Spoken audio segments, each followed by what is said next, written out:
Welcome, everyone, to Jimmy John's Field on a gorgeous Sunday afternoon matchup between the Utica Unicorns and the Eastside Diamond Hoppers. Brian Fisher and Dan Daubler with you here on the call.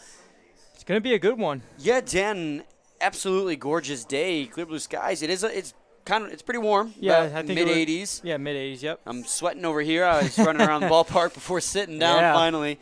Dan, it's going to be a great matchup. The Unicorns and the Hoppers, every time they face off, it's going to be a high-scoring game either way, whether it be for one team or the other team, or if they both tend to, the 17-15 game earlier in the year. Yep. The other day, the Hoppers broke the record and had 12 runs against the Unicorns. That was in the eighth inning. Yeah, it was Friday night, and the Hoppers ended up winning that game 14-5. It looked like a good game, in the beginning. The Unicorns had out to an early lead. I thought they were going to win the game the way they were playing, but then that eighth inning came around, and then they just struggled to try to get out of it. Yeah, Tanner Keese was on the mound in that ball game, and he did a really good job. He did give up 4 runs, but only 2 were earned in his 6 innings pitched. Gave up 3 hits, 2 walks, and struck out 12 batters. Now, he also on that day, it was a day for records, he broke the record for the fastest fastball in the league at 99 miles an hour. Yeah, that was crazy. And, it was held for a very long time with Corey Kimber from the Woolly Mammoths, which he's no longer in the league now. But it's great to see him on top.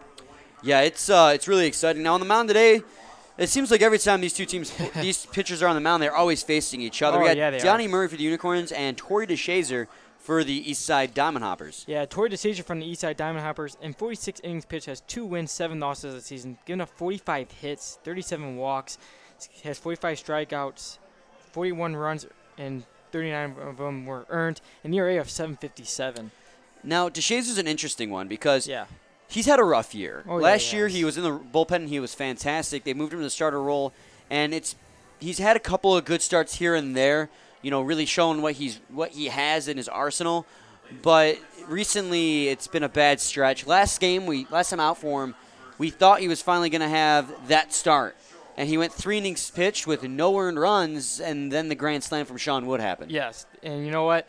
Hopefully he has a bounce-back afternoon today. Now, what about Donnie Murray, Brian? Donnie Murray, he works very slowly on the mound. He takes his time picking his pitches, but he's been a very, very good pitcher on the mound for the Utica Unicorns this season. Yes, and you know what? Speaking of great performance, we've seen last night with Randy Wynn on the mound. But anyways, Donnie Murray this season in 5.5 innings pitch. In 82 2/3. Yep, right. I'm working. He's got a record of 5-3, is what you meant to say. Yes, Donnie Murray. Hopefully, he has a better outing this afternoon, like this Torrey DeShazer. Yeah, he's got an ERA at 2.83 in 17 games played, 66 hits, 26 walks, 88 strikeouts, and a whip of 120. He's just been dominant on the mound. Yeah, so let's see it. Hopefully this afternoon. Now, the two teams seem to battle it out, like we keep on saying. So yeah, that last game, like you said, 14-5. It was all Unicorns until that 8th inning. 12-run 8th inning. It was. We didn't know when we were ever going to get out of that inning. Yeah, it just kept on going and going. Mencken had 2 at-bats in the 8th inning and had 2 RBIs at each at-bat. You had Gomez with an RBI. You had Kruger with a 3-run home run. My pick for player of the game that day, mind you. You had Oliver with a RBI. So did Stewart. Everyone. It seemed like everyone on that team got an RBI, and everyone in that inning reached safely. Yes. Everyone in the lineup reached safely that inning. Definitely ran out of room on our score sheets. For sure. Anyway, Dan, who are you going with for your player of the game? I am going to go with Chris Cruz this afternoon for the Utica Unicorns. Now, Chris Cruz is in 130 at-bats. He has 30 hits, 5 home runs, 21 RBIs, and has an ERA or average of 2.31. Now, that's who I'm going with. Brian, who are you going with? I'm going to go with the first baseman for the Utica Unicorns, Tanner Levine. I like your pick. He has 5 hits this season. He's just still brand new to the league. Yeah, he's a newcomer. He has a home run, 2 RBIs, has an average of 250. Now, our PA announcer, Johnny G., whom we all love very much here at the ballpark. Yeah, we do. He's going to go with Brett Belkin this afternoon. Brett Belkin this season has 41 hits, 0 home runs, obviously because he's at that leadoff spot in the lineup. He has 14 RBIs and an average of 306. So we all went with Unicorns today. I guess we were expecting the Unicorns to exact some revenge on the Eastside Diamond Hoppers. With Torrey DeShazer on the mound, it's going to be interesting to see what happens.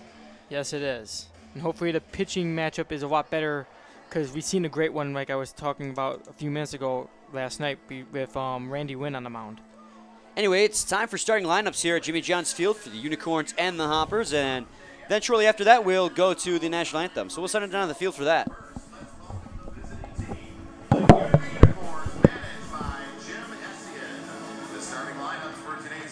Sponsored by AAA of Michigan. Leading off and batting first from Carlsbad, California, the shortstop, number 15, Brett the Stash Vulcan. Batting second from Fort Collins, Colorado, the left fielder, number 2, Spencer Amara. Batting third from Long Beach, California, the first baseman, number 22, Tanner Levine. Batting fourth from Tampa, Florida, today's designated hitter, number 19, Willie Martin. Batting fifth from Terre Haute, Indiana, the center fielder, number 8, Tony Roselli. Batting sixth from Denville, New Jersey, the second baseman, number 20, Mike Rampone. Batting seventh from Bayshore, New York, the right fielder, number 4, Chris Cruz. Batting eighth from Long Beach, California, the third baseman, number 10, Bobby Webb. Batting ninth from Louisville, Kentucky, the catcher, number 23, Chris Allen. The starting pitcher today for the Utica Unicorns from Boston, Massachusetts, number 21, Donnie Murray.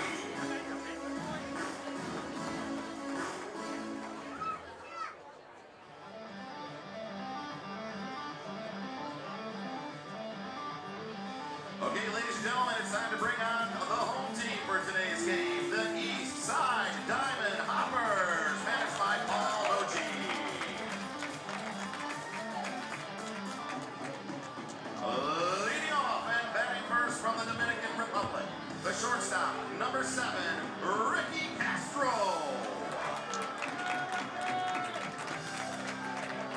Batting second from Virginia Beach, Virginia, the second baseman, number 2, Cam Stewart.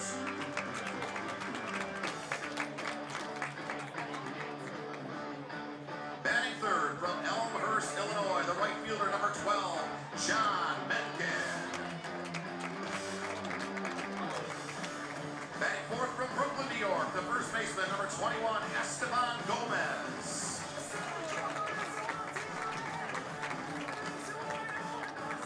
Batting fifth from Draper, Utah, today's designated hitter, number 8, Mark Kruger.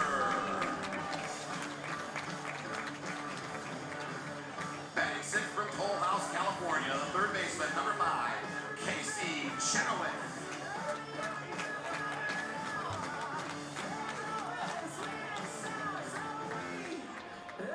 Batting seventh from Pleasanton, California, the center fielder, number 13, Joe Maroney.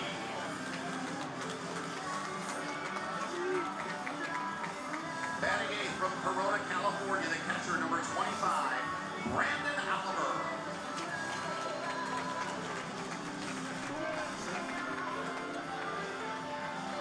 Batting ninth from Grand Rapids, Michigan, the left fielder, number 10, Ian Makowski.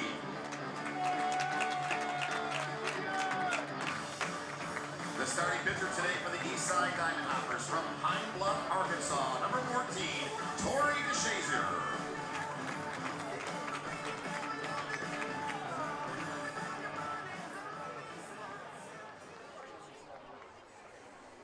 Ladies and gentlemen, please rise for the singing of God Bless America, performed today by Ellen Paquette. God bless America, land that I love.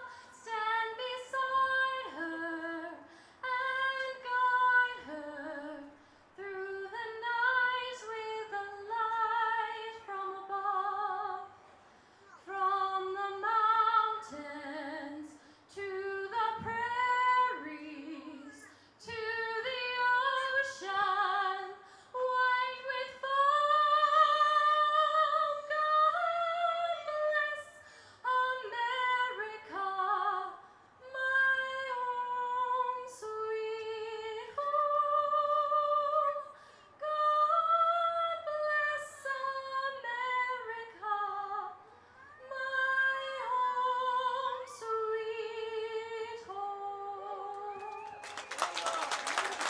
Ladies and gentlemen, please remain standing and remove your hats. Veterans and active military may keep your caps on while rendering the hand salute as we honor America and our military with the singing of our national anthem, performed today by Brooke Pacifico.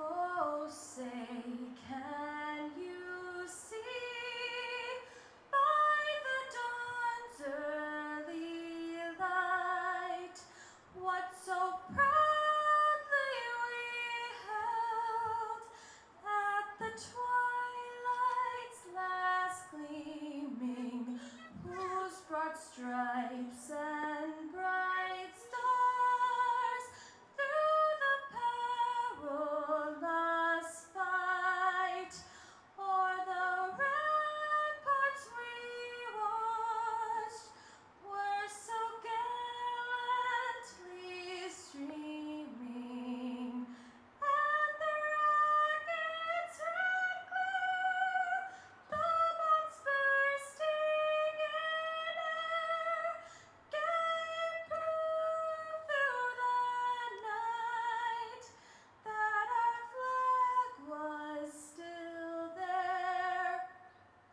Oh, say does that star-spangled banner yet wave o'er the land of the free and the home of the brave? Fantastic job by both ladies. Let's give them a hand, ladies and gentlemen.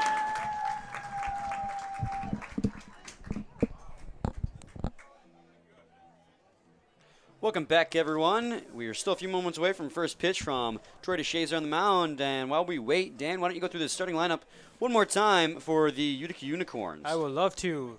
Leading off, the shortstop, Brett Belkin. Batting second, the left fielder, Spencer Ibarra. Batting third, the first baseman, Tanner Levine. Batting fourth, the designated hitter, Willie Martin. Batting fifth, the center fielder, Tony Roselli. Batting sixth, the second baseman, Mike Rampone. Batting seventh, the right fielder, Chris Cruz. Batting eighth, the third baseman, Bobby Webb. And batting ninth, the catcher, Chris Allen. Defensively for the Hoppers this afternoon, out in left is Ian Makowski. In center is Joe Maroney.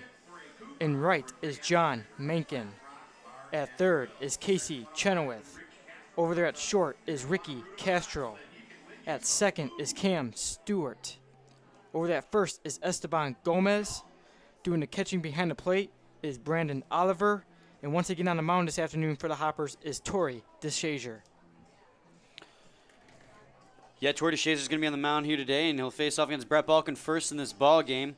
Brett Balkin being Johnny G's pick for player of the game. Balkin's been, he's been solid in that leadoff role for the Utica Unicorns all season long, and that's why he hasn't really moved much from there.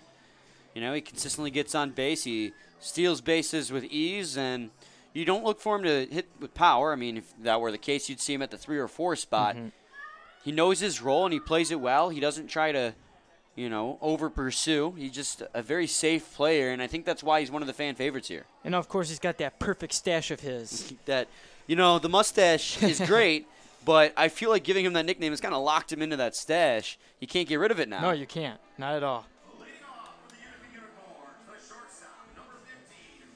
Speaking of Brett Balkin, he is going to stand in now. Take the first swings of today's ball game. Brett Balkin on Friday had 2 RBIs in the ball game against the Eastside Diamond Hoppers. I believe it was a base hit and a sac fly, if I recall correctly. Yes, it was. That sac fly came in the 5th inning. Yeah, it really looked like because of that, it was going to be an insurance run for the Utica Unicorns, but then again, that 8th inning happened. So Balkin digs in at the plate, and the first pitch from DeShazer comes in.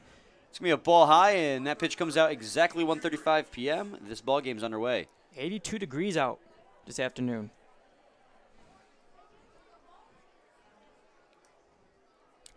DeShazer prepares the 1-0 That's going to be in there for a strike. 1-1 to Balkan. What DeShazer really needs to focus on today is walking less batters. He's been doing that as of late. Yeah, his whip right now is at 170. He's given up 45 hits and 37 walks and just 48 1/3 innings pitched. And, yeah, it's just been – he's been missing the strike zone a lot. Right there he misses the strike zone with a fastball outside. Third baseman Casey Chenoweth is playing on the edge of the infield grass in case Brett Balkan lays down a bunt. The 2-1. It's going to be inside. 3-1 now to Balkan. You never want to walk the leadoff batter because you know what happens, Brian. We've seen it time and time again. It will tend to come around to hurt you.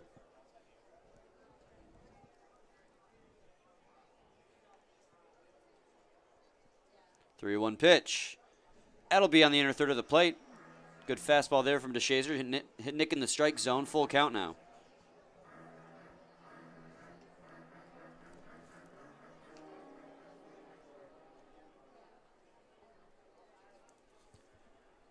Here comes the 3-2. That's going to be a fly ball towards right field. Macon on the move. Will be underneath it and make the catch. So Brett Balkan is going to fly out on a 3-2 count here to start the ball game. It's always great to get the leadoff hitter in the inning. Statistically speaking, your pitchers do a lot better job when they get the first batter out than when they don't. So now Spencer Ibarra will stand in. Not going with the red cleats today. Oh, I'm surprised. He's got the red batting gloves, though. Looks sharp. So the first pitch comes in. He's going to foul that one in the netting behind home plate. 0-1. Spencer Ibarra only has 3 hits this season for the Unicorns and 4 RBIs. Yeah, he came in a pinch hitting situation in the 9th inning back on Friday. He struck out looking, though. It's going to be a ground ball towards the first baseman. Gomez has it and is going to take it himself, and that's 2 outs.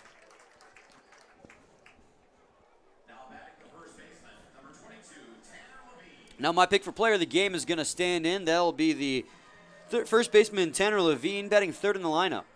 And I think that speaks a lot to what his own team thinks of his batting ability. And we know Tanner Levine, when he made his debut, hit that home run and broke up the no-hitter from Holcomb in the 8th inning. Yeah, he did. That was his only home run of the season so far. He is 5 for 20 on the season at the plate, giving a batting average of .250 as he fans there at a change-up down low, 0-2.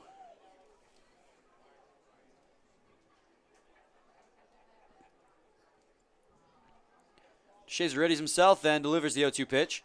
That'll be a ground ball towards the third baseman. Just a slow roller, though. Chenoweth's going to have to make a quick throw, and it's not going to be in time. Yeah. Tanner Levine has an infield single. That was a tough play for Chenoweth to come in on that one. And with the speed of Tanner Levine getting down to first base, it's a tough one. Yeah, it was. He really just chopped at it. Levine did at the plate, and it just kind of was a slow bouncer down to third base. Chenoweth had to make the charge and make a quick throw. He made the throw, but just wasn't in time.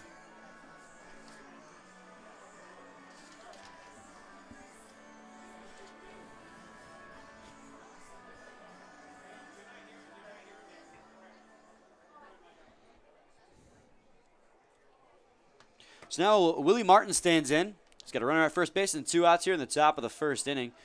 He's going to cut and barely get a piece there as it's a 94-mile-an-hour fastball from DeShazer. Willie Martin's hitting 174. Has 4 hits, a home run, and 8 RBIs for the Unicorns.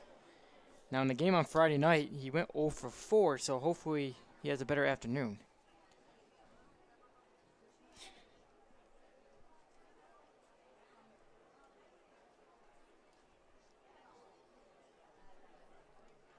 He digs in at the plate. DeShazer delivers the 0-1. That one's going to be fouled off towards the third base side. 0-2. DeShazer was looking sharp his last start all the way through the first 3 innings. Had a no-hitter going. Then he walked 2 batters and hit a batter for bases loaded. Then Sean Wood lit him up with a grand slam. Of course, the Hoppers ended up winning that ball game as well, but still. It really came to hurt him there. The 0-2 pitch comes in. Ooh, he's going to chase a breaking ball outside. Look at a curve, and it's going to be a drop third strike to relay to first in time. True DeShazer Gets out of the first inning, only facing 4 batters. So we go to the bottom of the first inning. We're due up for the Eastside Diamond Hoppers. It's going to be Ricky Castro, Cam Stewart, and John Mankin. We'll be back shortly with more. Please stay tuned.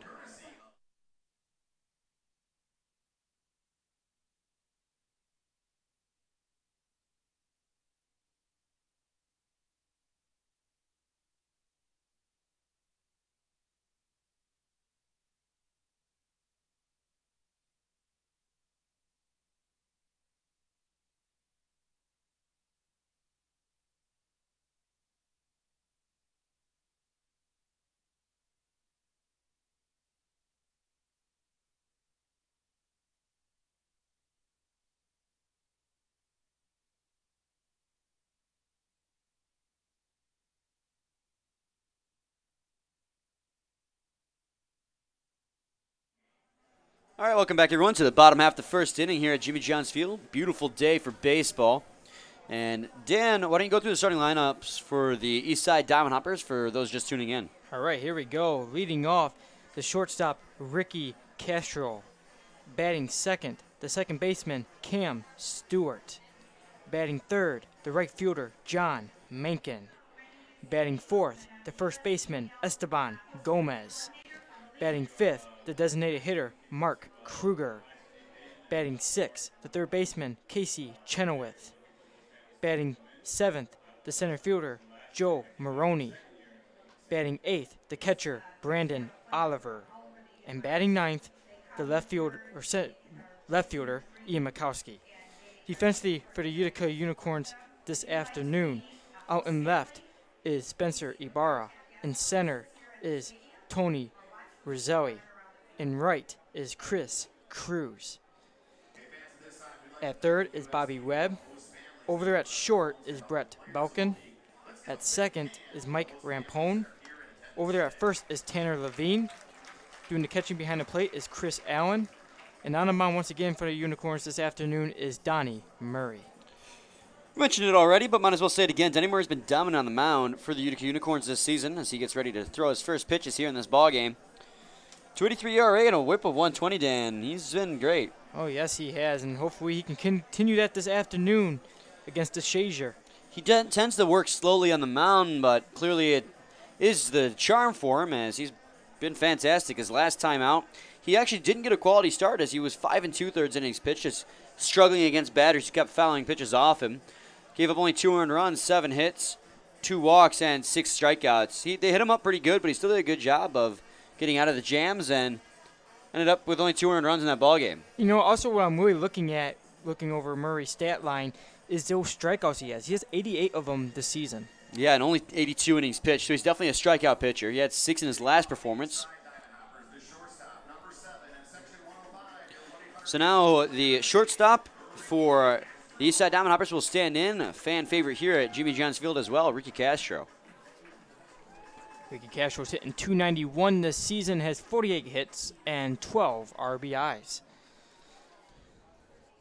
Just like Brett Balkin, he has been a constant source for base hits for the Eastside Diamond Hoppers this season. Yeah, he had 2 of them in the game on Friday night. First pitch fastball from Donnie Murray is going to be taken for a ball low, 1-0. Yeah, Ricky Castro had a good game back on Friday, like you were saying, Dan. He had a double and a base hit. This could be another ball outside, 2-0. Also had a walk in that ball game, going for a total of 2 for 4.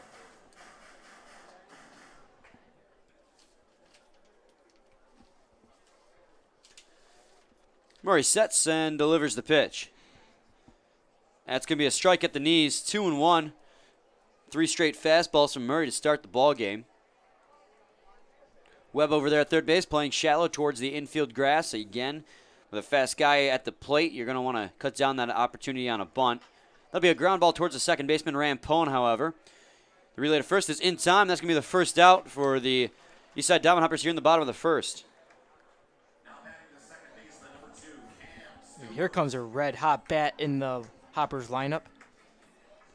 Yeah, Cam Stewart's coming to the plate now. Following him will be John Mankin. Those two guys, huge 1-2 punch in the lineup for, I guess technically 2-3 punch in the lineup for the Eastside Diamond Hoppers. Cam Stewart just been fantastic this season. Yes, he has. Now, in the game on Friday, Cody Brown, who made the start for the Unicorns, was able to get Cam Stewart 3 times. We'll see if Donnie Murray can maybe get a similar outing. Yeah, struck him on swing 3 times. He did end up getting a RBI double in his second at-bat of the 8th inning, though. But, yeah, Cam Stewart is just a tough batter to get out. He's hitting .340, like you were saying, has 8 home runs and 33 RBIs. He's currently right now second in the league in RBIs, right behind Brandon Raw. He's got 33. Raw has 35 after that RBI from last night. He's also second in the league in batting average. Thomas Drew's at 346, Stewart at 340. And he leads the league in home runs, I believe. No, I'm sorry, he's second in the league in home runs. So he's second in every category because his teammate John Macon's got 9 and Stewart has 8. It's 3-0 now on Stewart, and I can't blame Murray for trying to pitch around Cam Stewart at the plate.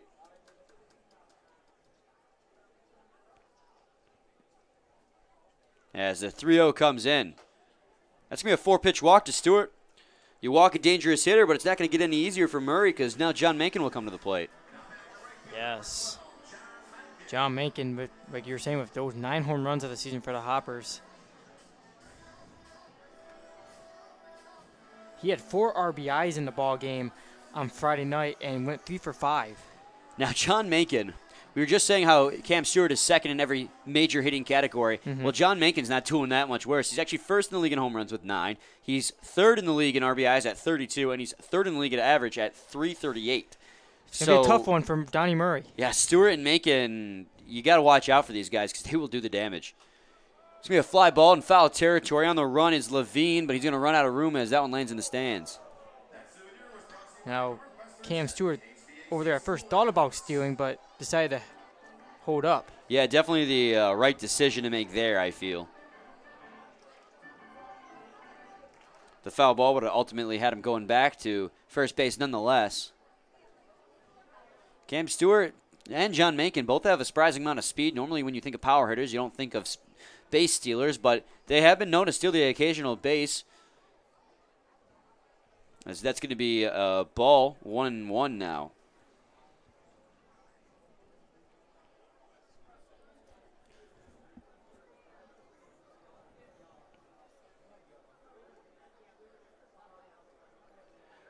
Murray readies himself on the mound. And here comes the 1-1. That's going to be a hit towards center field. Ooh, wow. A diving play by Rampone. He had a lot of ground covered to get that one. And in the air, he makes the catch.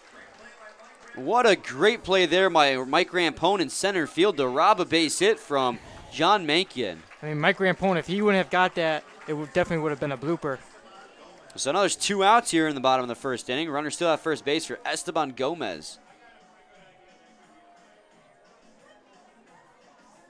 Gomez has been quietly very good for the Eastside Diamondhoppers this season. He's overshadowed by the likes of Stewart and Macon, I feel, but he bats in that cleanup spot for a very good reason. Yes, he's hitting .283, has 3 home runs, 28 RBIs, and 41 hits to go along with that stat line. Threw it on the first base, but Stewart's going to slide in safely.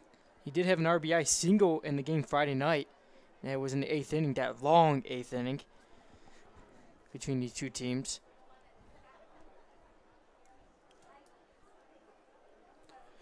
Murray readies himself on the mound.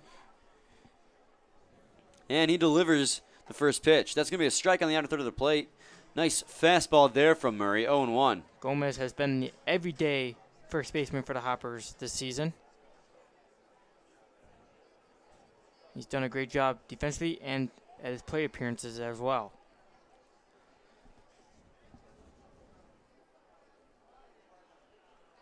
The 0-1 pitch comes in. It's going to be a ball high, and there's going to be no throw to first as Levine is not on the bag. Stewart thought about going again. I think that was more or less mind games for Murray to try and see if he can break his attention away from the pitch and throw a bad one right over the heart of the plate.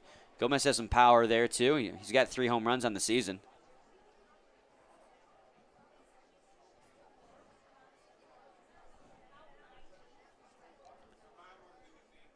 The 1-1, ooh, he cuts and misses there at a 1-1 slider.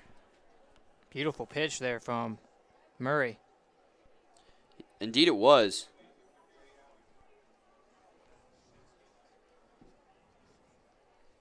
Started out on the outer third of the plate and then broke in the hands of Esteban Gomez, he really couldn't do anything about it. Another throw down at first base, but Stewart slides in successfully without a tag.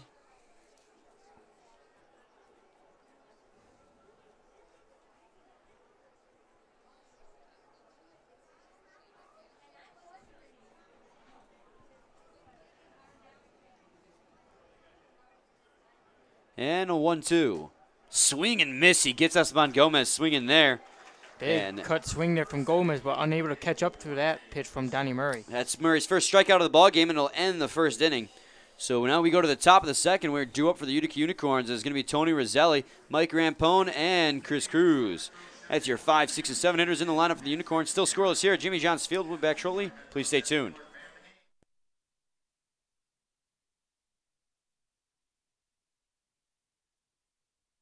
Gentlemen, if you could please direct your attention towards home plate.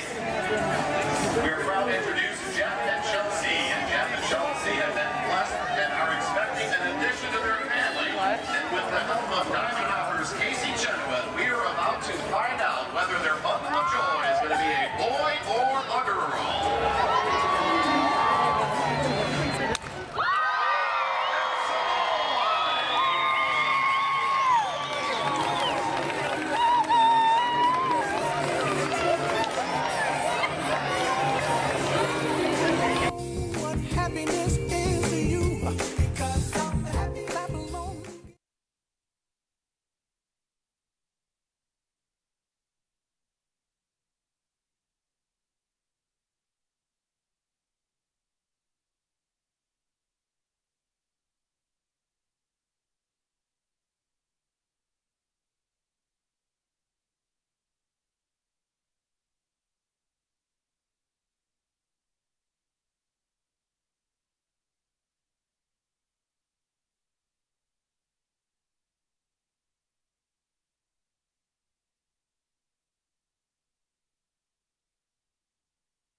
Welcome back, everyone. Brian Fisher and Dan Dober with you here as we have reached the top of the second inning, where it's going to be Tony Roselli set to lead things off here.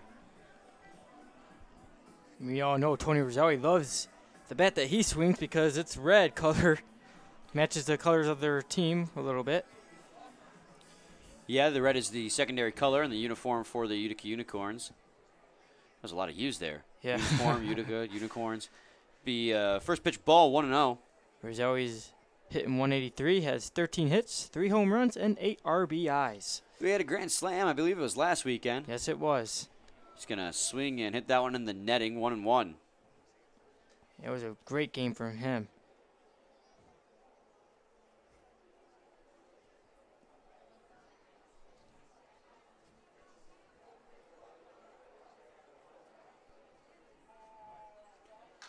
Be a ground ball towards the third baseman, Casey Chenoweth, who went off his glove into the outfield. So Roselli will reach safely here to lead things off in the second inning. And they're going to give that an error to Casey Chenoweth down there. So now Mike Rampone will stand in.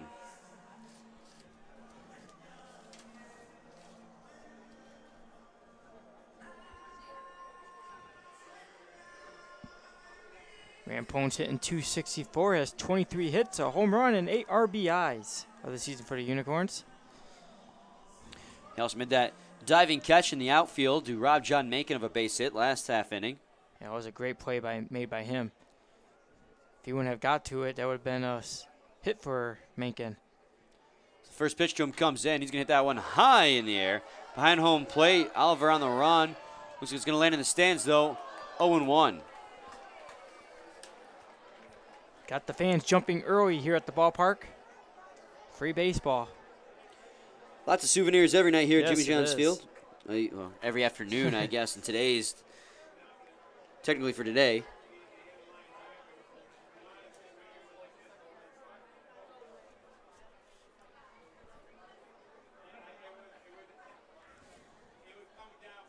Throw down to first base, but Roselli's going to slide back in there safely.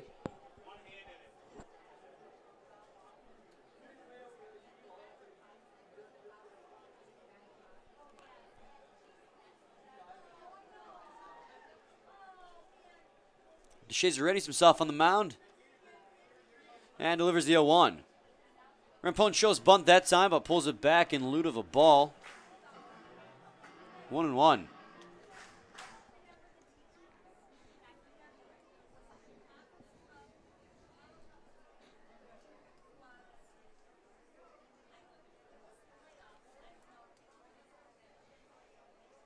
Breaking for second base is Roselli. Ooh, and Oliver's going to drop the ball, so Roselli's going to have a stolen base. Roselli had a great jump coming off of first base there. Yeah, he did. Really didn't give him much time for anything.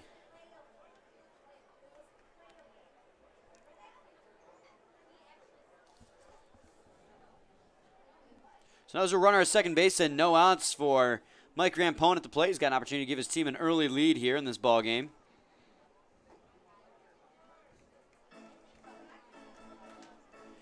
That one's going to be in there for a ball. 3-1 now.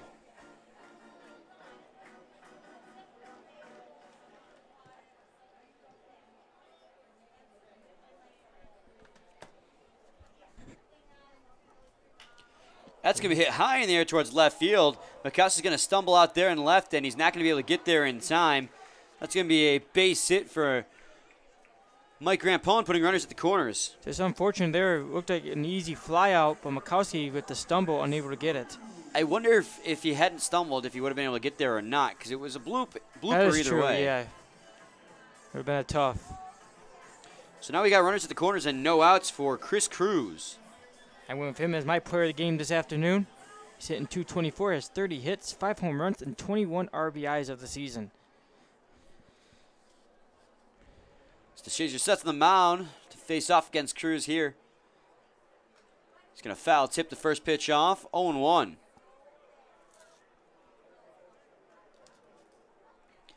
Cruz got himself 5 home runs on the season so far, although he's only batting .224.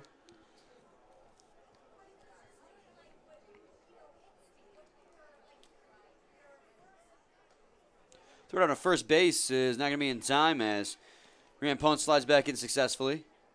He also suffered an injury a couple weeks ago when he collided with Erlinson out there in the outfield. But it's great to see him back in the lineup.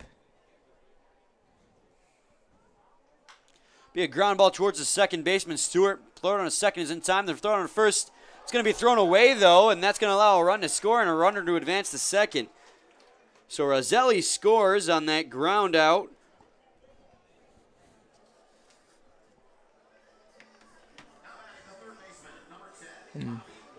So Chris Cruz reaches on a fielder's choice RBI. Looks like they're going to give it an error as well. And will advance to second base on an E6, I believe it was. So fielder's choice RBI E6.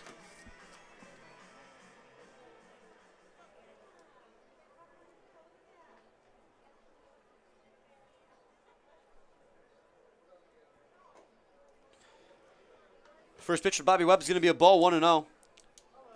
Now only one out here. Runner still in scoring position for the Utica Unicorns. They now lead at 1-0. Bobby Webb made his public debut on Friday evening. He's going to foul tip that one off the mask of the umpire. He seems all right, though. Good thing he was wearing that mask. Unfortunately, he went 0 for 4 of the ball game. Still searching for his first hit. And also, if he gets his first hit here, and he could possibly bring home Cruz over there at second. Be a great time to get that first hit. And RBI. Extend the lead for the Utica Unicorns here in the early goings of this ball game.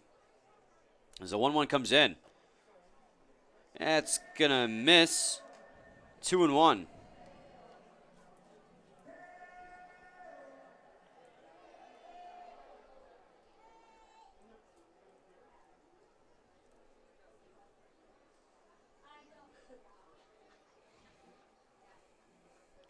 Two one comes in. He's going to swing in, come up empty on that one. 2-2. Count's going to fall even. So a fastball inside near the hands.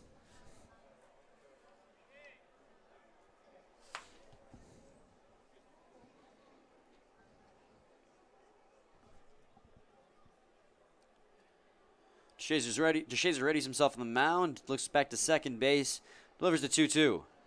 Who's swinging a miss there. Bobby Webb tips it into the glove of Brandon Oliver. So he did get a piece of it, but strikeout nonetheless. That was DeShazer's second strikeout this afternoon. So now there's 2 outs here in the top of the second inning. Runner still at second base for Christopher Allen, who's getting the start behind the plate today. Chris Allen is hitting 124, has 3 hits and an RBI of the season.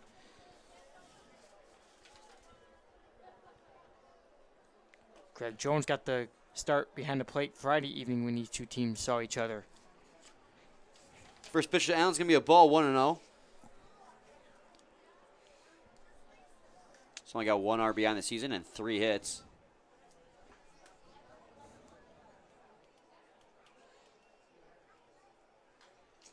He's going to hit that one into the netting behind home plate, 1-1.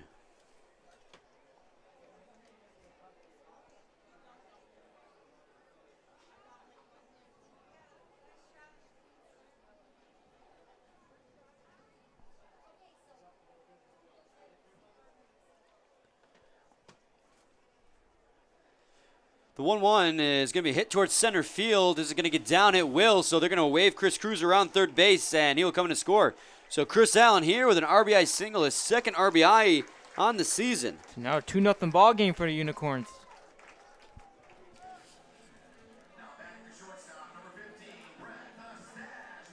That'll bring up the top of the lineup, Brett Balkin. He flew out his first time up. That's to the right fielder, John Mankin. Runner at first base and 2 outs for Balkin. DeShazer out here trying to stop the bleeding before it gets out of hand.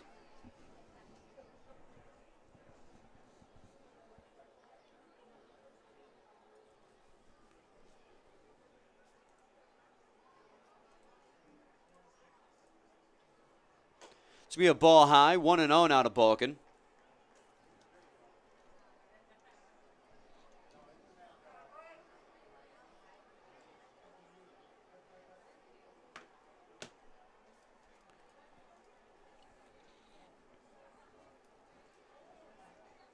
The kick and the pitch.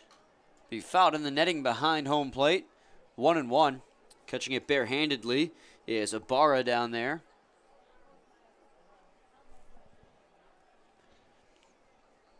Oliver behind the plate sets up outside, it looks like.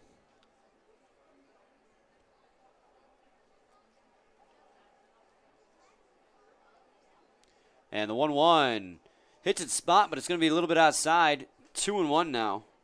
But Balkin thought about swinging on that one, but he held off there on, looked like a slider.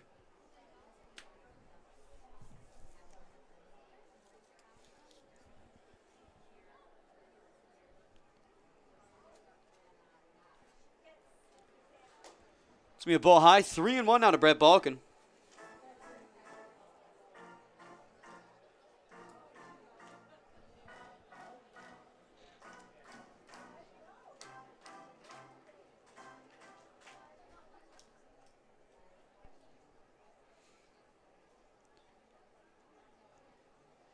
Through 1 pitch. It's be in there for a strike at the knees. Balkin thought, yeah, he thought he had his walk, and count's going to run full now.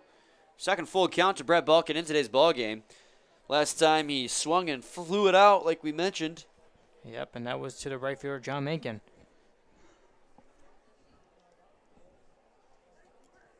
See what he does here. Still 2 outs and a runner at second base. The Unicorns take a 2-0 lead here in the top of the second. Here comes the 3-2. That's going to be a ball down low, and he's going to walk Brett Balkin this time around. So that'll bring up Spencer Ibarra now. Spencer Ibarra grounded out to the third baseman, Casey Chenoweth, his first time up. Got 2 runners on. Good hit from him can bring home that run over there at second home. DeShazer takes a peek back at second base to make sure that Roselli's not going anywhere. Or I'm sorry, Chris Allen, who's at second base. And it's going to be swung on and missed by Ibarra, 0-1. Took a cut there at a curveball.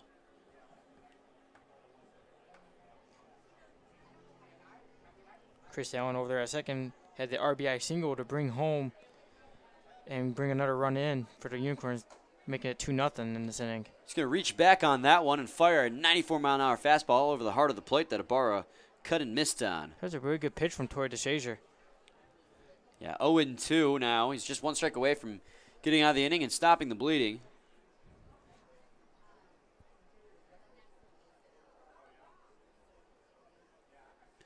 The 0-2 fouled down towards the Utica Unicorns dugout.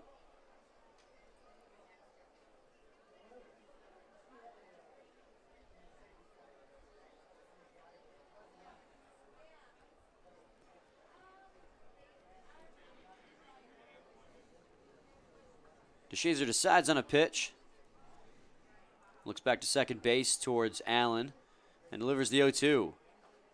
Ooh, that's going to be in there for a strike.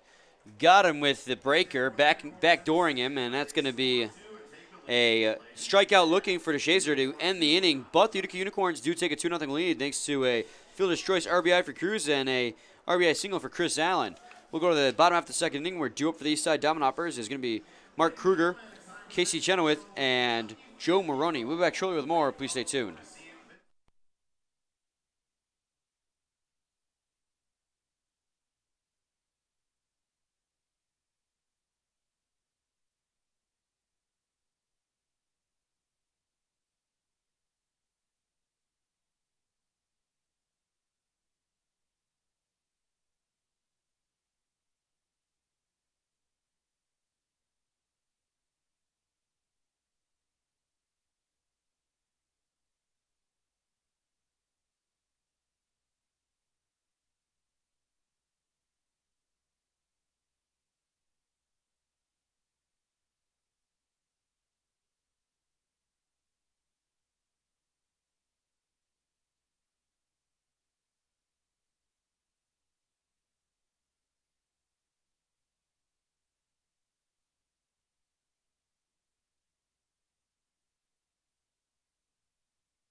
Welcome back, everyone, to the bottom half of the second inning, where Mark Kruger set to lead things off. The Eastside Diamond Hoppers now have a 2-0 deficit they have to try and chip away at.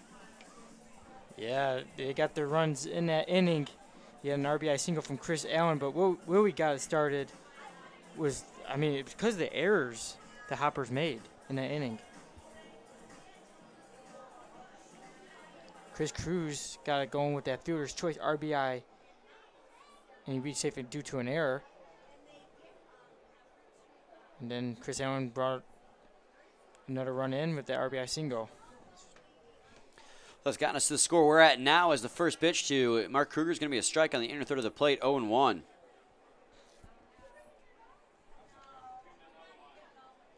Murray worked pretty quickly in the first inning. He did walk a batter, but was able to get the other guys out. So the 0-1 pitch comes in, and that'll be a ball inside. Tried to go to the same location with that fastball, but didn't get the call, 1-1. Mark Kruger in the game on Friday had a home run and along with 3 RBIs. It was a 3-run shot in the 8th inning he had. It's going to be a slider down low and inside, 2-1. Which happened to be his second home run of the season with the Hoppers.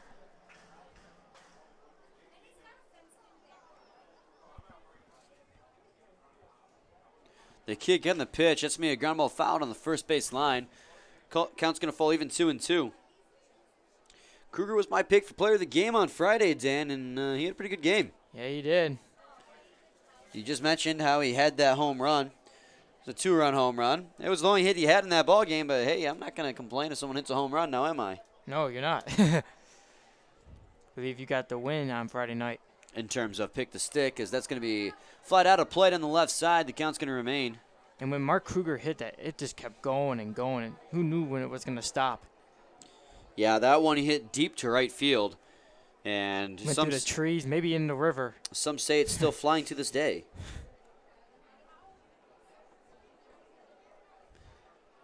He's going to fly that one down the left field line, but foul.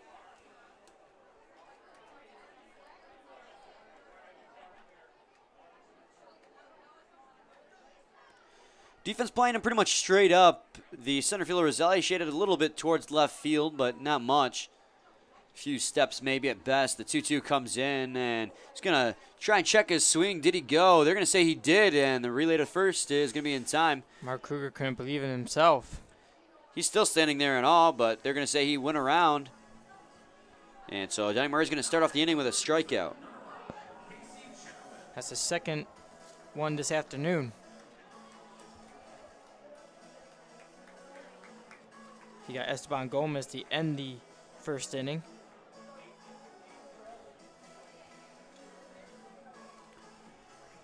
So Casey Chenoweth will stand in. Chenoweth in 261, has 36 hits, 2 home runs, and 17 RBIs for the Hoppers this season. First pitch to him is going to be a slider, 1-0. He had, Dan, an error in the top half of the inning against Tony Roselli, and then Roselli eventually came around to score, so that really hurt his team in that inning. So let's see if he can make it up here with his offensive ability, 1-1. He had 2 hits in the ball game Friday night. But let's see if he has a better afternoon here. That's going to be a slider. It's going to break outside, 2-1 for, as that one is a ball. And like you said, make up for that error that he made.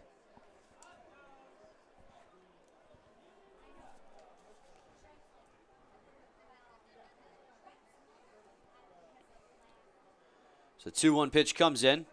Be fouled in the netting behind home plate. Count's going to fall even.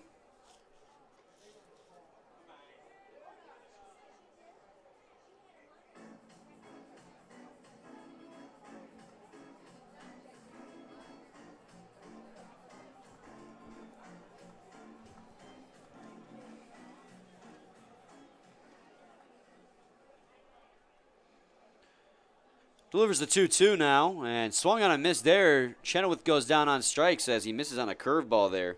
Number 3 of the ball game this afternoon for Murray.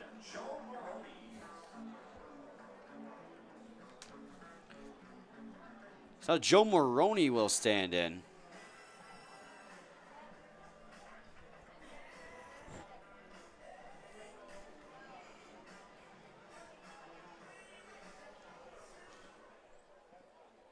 Maroney pinch hit the other day. Had himself a base hit as well in that game. Coming in the 8th inning. 8th inning. He had 2 at-bats, went 1 for 2. 1-0 now on him. Batting average coming in today is a .167. He's going to hit that one high in the air in a foul territory. Allen on the run. Will he have room, though, on the warning track? He will, but he won't make the catch. It was tough play over there. So it'll be 1-1 now on Maroney instead of the final out.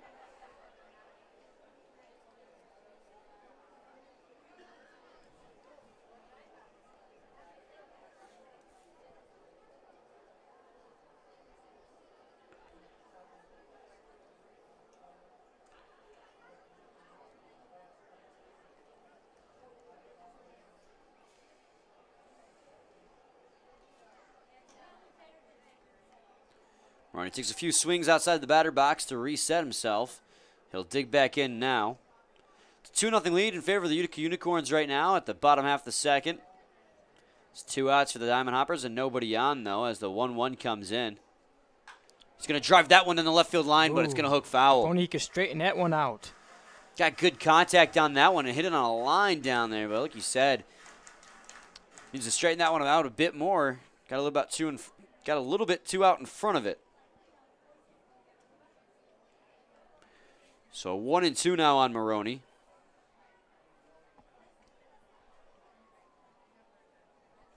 And here's the pitch. He's going to hit that one towards center field. Roselli is going to take 2 steps in and make the catch. It's going to be a 1-2-3 inning for Donnie Murray here in the bottom half of the second inning.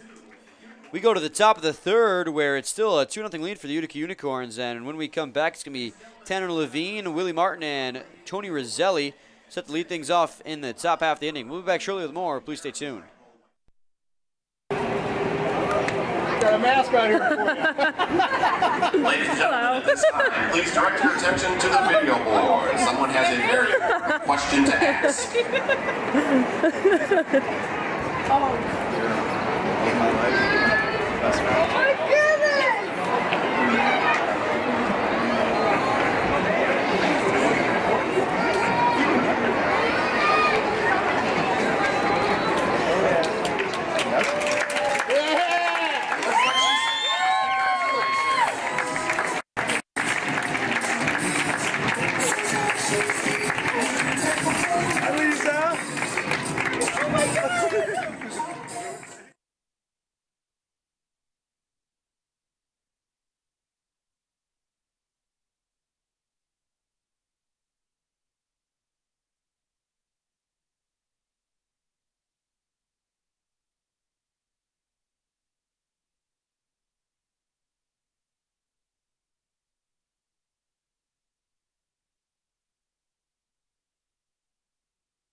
Welcome back, everyone, to the top half of the third inning, where due up for the Utica Unicorns is going to be Tanner Levine. Now, Torrey DeSager gave up 2 runs in the inning, but of course they weren't earned to him in his first outing, or in the second inning, that is. Now Tony Roselli, who scored, reached on an error from Casey Chenoweth. Then Chris Cruz, it did reach base safely on a fielder's choice, but it only advanced to second because of an error. So both of those, I believe, are unearned, as Levine's going to swing and miss at a first pitch fastball, 0-1.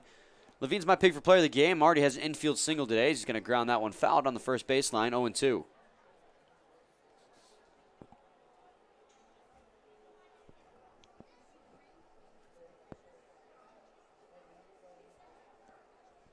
Levine came in this afternoon's ball game hitting .250, had 5 hits and a home run and 2 RBIs of the season. If that hit that he had in the first inning, he has 6 of them now this season. And that's going to be a called strike 3. Tanner Levine's going to be struck out looking there. He couldn't believe in himself. Yeah, nasty off-speed pitch there from Torrey DeShazer. Hits the top of the strike zone.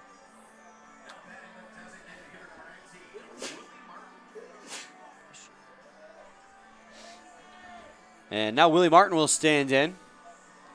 He struck out on a drop third strike. His first time up.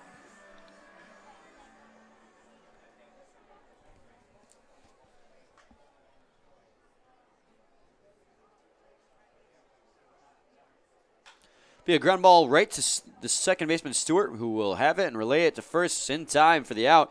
Takes just 4 pitches here to get 2 outs for DeShazer in the third inning as he looks to bounce back. So Tony Roselli will step in. He reached safely his first time up due to an error made by Casey Chenoweth over there at third. And Tony Roselli also has a stolen base this afternoon.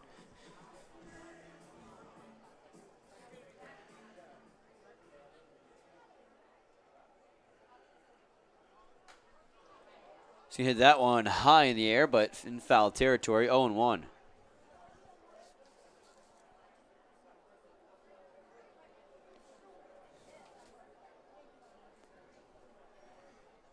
He's going to cut and miss there at a nasty, looked like a slider there from Torrey DeShazer. Yeah, 0-2. No way Tony Rosario could catch up to that one. So the 0-2 comes in. It's going to be a fastball outside, 1-2. He seems to be missing that fastball of his on the outside. Quite a few times this afternoon. He's hit that same spot. Been missing it glove side to a little bit frequently as the 1-2 comes in. Ooh. Tries to go to the fastball that time outside to Tony Roselli. Get him to chase, but no dice, so it's count's going to fall even to 2 apiece.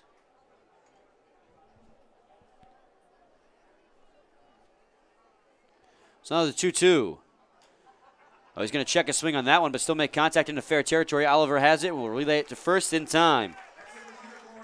So Torrey DeShazer was a great bounce back inning here in the third. Goes 1-2-3.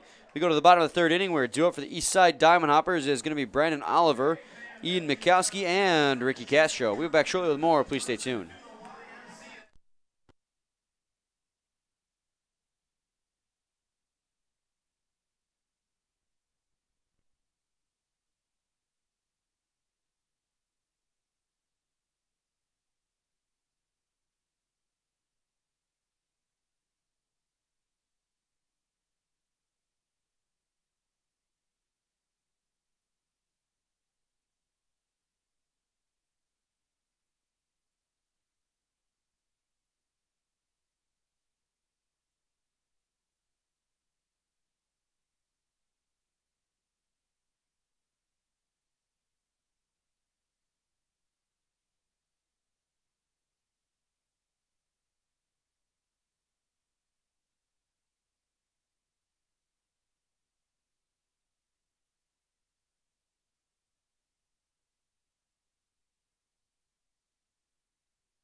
Welcome back, everyone, to the bottom half of the third inning, where it's going to be the Hoppers up to bat here. Brennan Oliver set to lead things off. Their team down 2-0. Yeah, those runs came in the second inning for the Unicorns. But the Hoppers try to look to get back in this ball game. First pitch is going to be a fastball in the outer third of the plate for a strike. 0-1. Oliver just watches him go by. Oliver's hitting .250 this season, has 12 hits and 8 RBIs. That's going to be a strike in there again. This time goes with the slider. 0-2. He had an RBI single in the game Friday night when these two teams faced each other, and that was in the 8th inning. Goes with the curveball that time. It's going to go way outside, though. 1-2. He went 1 for 3 in that ball game.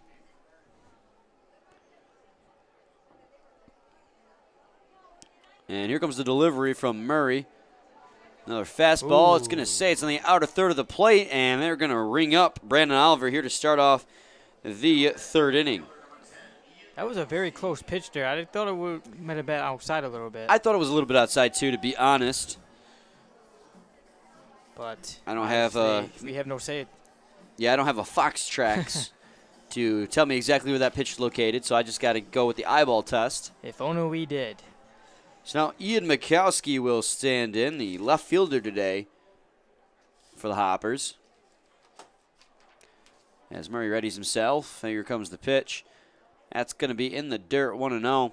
Third baseman Bobby Webb down there playing on the infield grass. Ian Mikowski with all that speed in case he bunts. Need to be able to relay that quickly. Here comes the 1-0. Fouled in the netting behind home plate, 1-1. Yeah, we mentioned about Mikowski last night when DeAndre Clark got on the base pads. Him and Clark, with the speed that they have, I mean, it's just amazing. There's a lot of things about this team, especially the Eastside Downhoppers, that's amazing. One of the biggest things I find that just astounds me is how they basically have the same team that they had at the beginning of the year, 2-1 now to Mikowski.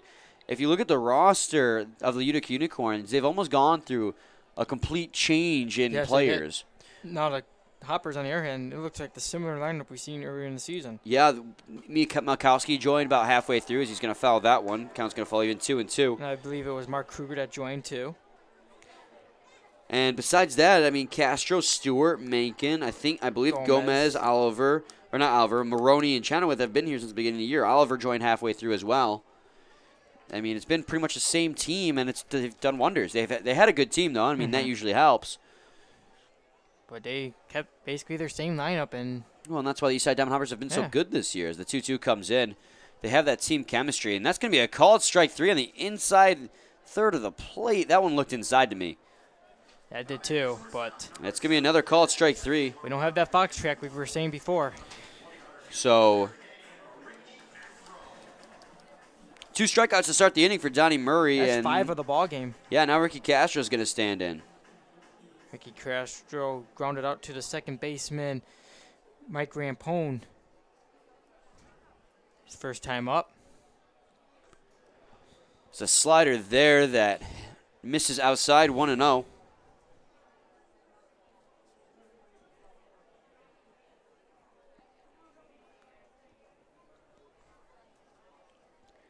Here comes the pitch. That's going to be high, 2-0 now.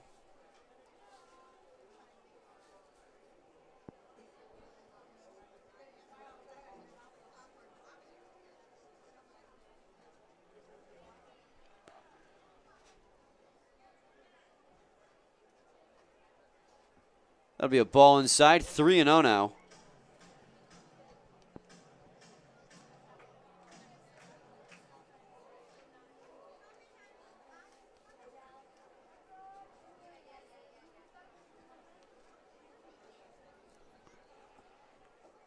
And that's going to be a 4-pitch walk to Ricky Castro. So after striking out the last 2 batters, Castro draws a walk, and that'll put a runner at first base with 2 outs for the dangerous Cam Stewart.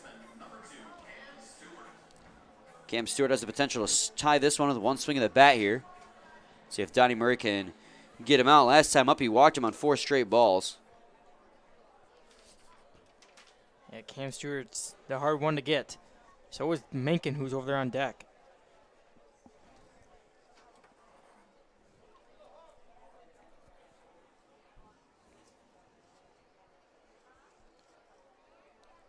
And the first pitch will come in. It's going to be hit on a line right to Mike Rampone, who makes the catch sliding. 2 good defensive plays from Mike Rampone today. Showing off his defensive skills. So that's going to be it here in the 3rd inning. We go to the top of the 4th, where due up for the Utica Unicorns is going to be Mike Rampone, Chris Cruz, and Bobby Webb. Unicorns still lead at 2-0. We'll be back shortly with more. Please stay tuned.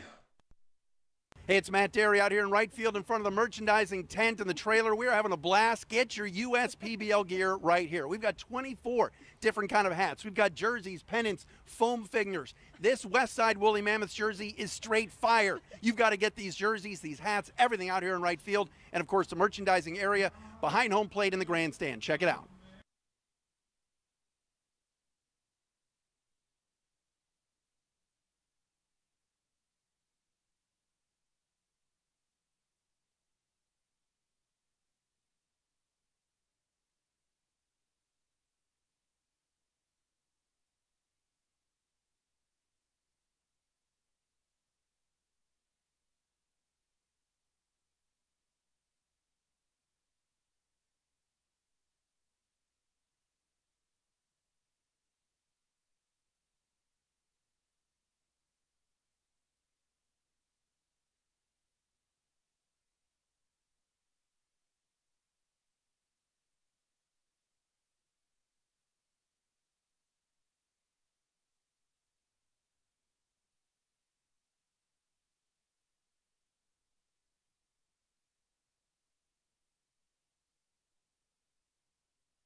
Welcome back, everyone, to the top of the 4th inning here. Mike Rampone's to lead things off. He's had quite a few solid defensive plays. Yeah, he just had one to end that inning in the 3rd. Yeah, not to mention the diving play out in center field to rob Mankin of a hit. Just now he robbed Cam Stewart of a hit by sliding in the infield to make a grab on a line drive. 0-1 now.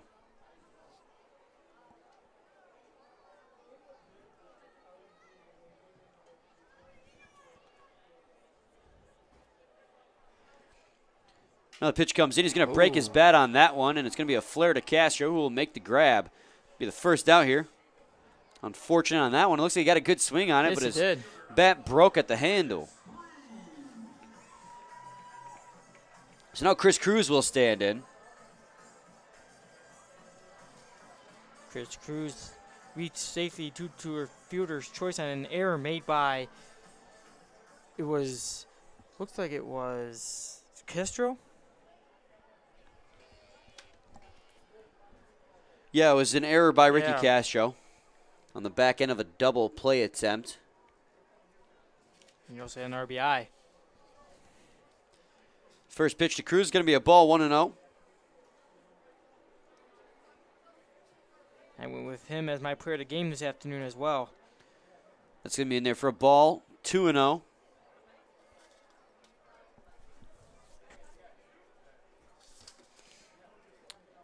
Shazer sets on the mound. Fouls that one off, 2-1. We saw some pretty hard shifts against Chris Cruz earlier in the year. It seems they've changed how that one works, as that bat apparently is broken for Cruz. Now, the defense on the infield has still shifted a little bit. The third baseman, Chenoweth, is playing a little bit towards second base more than he normally would, while Ricky Castro plays closer to behind second base. It's not much of a shift. Earlier in the season, they had a really hard shift going on. Everyone was shifted to the right. But Chris Cruz has started to really been able to hit it against that. So they just have a slight change in movement or location for the infielders, and the outfielders pretty much playing it straight up, with maybe Maroney shaded a little bit towards right field more than normal, but not enough really to be worth noting. You know what's funny, Brian? You remember during the home run derby how all those fielders were out there shifted to the right as well when he was in the home run derby, because that's where he went all the time to right field. Remember when he came up, all the little kids out there who were shagging balls shifted to right field. And then you had that one to left. Yeah, the one kid. He's going to swing and miss at a 93-mile-an-hour fastball, 0-1. Count's going to fall even out 2-2. But, yeah, he likes to get his hits on the right side. And now the 2-2. That's going to be in there for a strike. Ooh. That was a nice change up there by Torrey DeShazer. He's going to strike out Chris Cruz looking, bringing up Bobby Webb.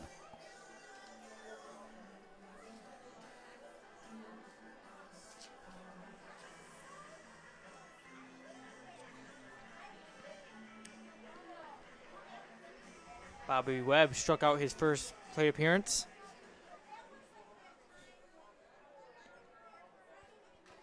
He's going to foul that one off the mask of Oliver. He looks okay, though. 0-1.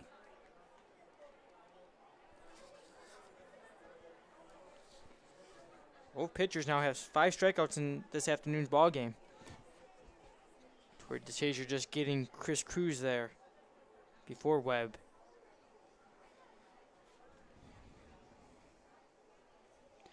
Here comes the 0-1 pitch. That's a nice breaking ball there. 0-2.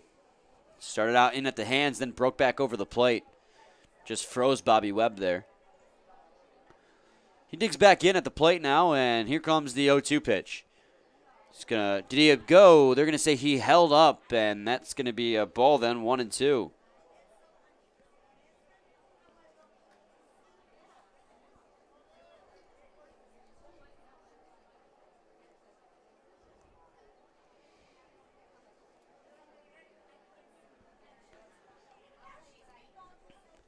Now here comes the 1-2. That was just outside on that fastball. Count's going to fall even. So 2 balls, 2 strikes, 2 outs, 2-0 lead for the Utica Unicorns. Thanks to an RBI single from Chris Allen and an RBI fielder's choice from Chris Cruz that made it 2-0 back in the second inning. Here comes the pitch, and that one's going to be grounded fouled on the third base line. It's going to remain 2-2. DeShazer had a nice bounce back inning in the third, going 1-2-3. Looks to do the same here in the fourth. Yeah, you got Mike Rampone to fly out, and then got Chris Cruz to strike out. See what happens here with Webb. Ooh, a nice Another curveball there. Again, starts out inside and then breaks back over the heart of the plate. That's number 6 of the ball game for Torrey DeShazer strikes out Bobby Webb for another 1-2-3 inning, and he's starting to find a groove here in this ball game. So we go to the bottom of the fourth inning, where a duo for the Eastside Diamond Hoppers is going to be John Mankin, Esteban Gomez, and Mark Kruger, the heart of that lineup. We'll be back shortly with more. Please stay tuned.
Welcome back, everyone, to the bottom half of the fourth inning here, and it's going to be John Mankin set to lead things off. Still a 2-0 ball game here this afternoon. Although we got some good hitters up for the Eastside Diamond Hoppers here to start things off. You have John Mankin, and then following him is Esteban Gomez, and then Mark Kruger.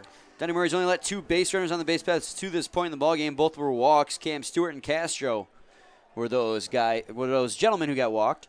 And Mankin, his last time up, got robbed of a base hit from Mike Rampone. Good fastball there from Donnie Murray. Called for a strike on the outer third of the plate, 0-1. Rampone made a great diving stop.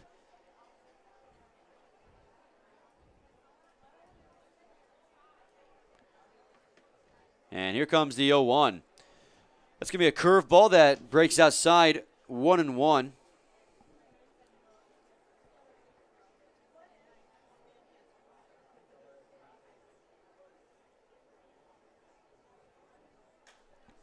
Get that one high in the air towards right field. Charging is Levine, Rampone, and Cruz. Ooh. And it's going to land safely in foul territory, Thankfully, and no one's going to get it.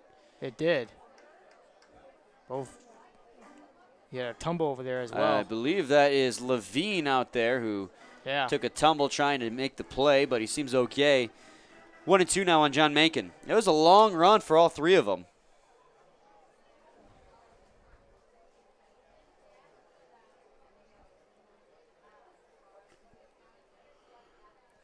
As they make their strolls back to their playing positions, Levine and Rampone have a little bit of adjusting to do with the gear.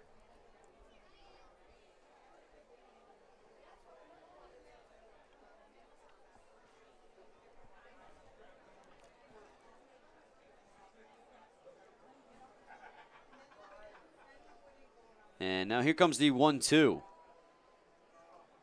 to be a ball low, 2-2 now. Count's going to fall even.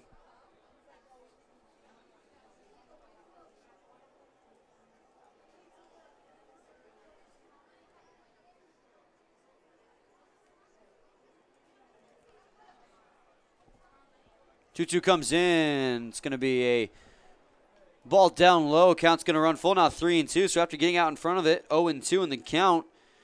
John Mankin shows off some patience and gets it back to a full count.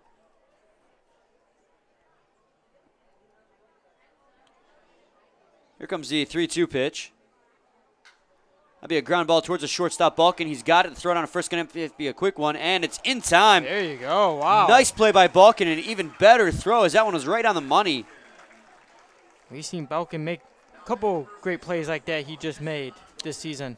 And so that's going to be one out here in the bottom half of the fourth. And, yeah, Brett Bullpen is defensively one of the best shortstops in this league right now. He and Ricky Castro tend to show off with their range and throwing ability out there at the shortstop position. It just so happens that today these are the two shortstops that face off against one another. Although Esteban Gomez, the first baseman, is up to the plate right now. He struck out in his first plate appearance. First pitch is going to be bounced in the dirt, and that'll be 1-0.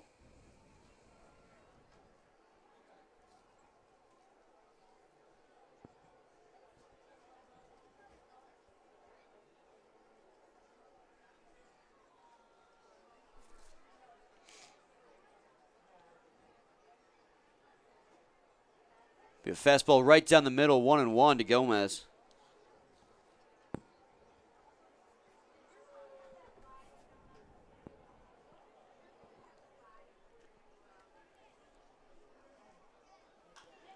He's going to foul that one off his ankle, so it'll be a foul ball, 1-2.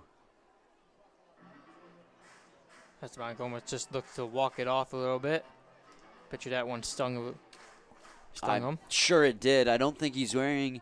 No, he is wearing an ankle protector down there on his right ankle. You still get that affection. Of course. Of course. And playing hockey, even if I'm wearing, protection, it still hurts when you take a vulcanized rubber to the chest.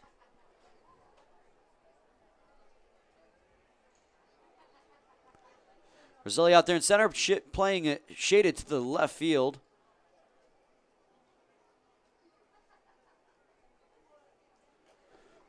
Swing, and it looks like he got a piece of that one to stay alive. Gomez just barely nicking that baseball. Oh, yeah, he did. Going to remain 1-2. Unfortunately, Chris Allen couldn't hold on to it. Almost tipped into the glove.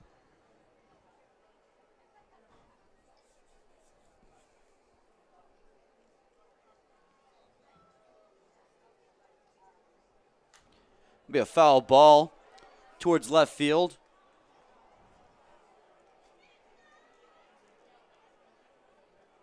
Telling you, come to this beautiful ballpark, bring a baseball glove because you get some free souvenirs.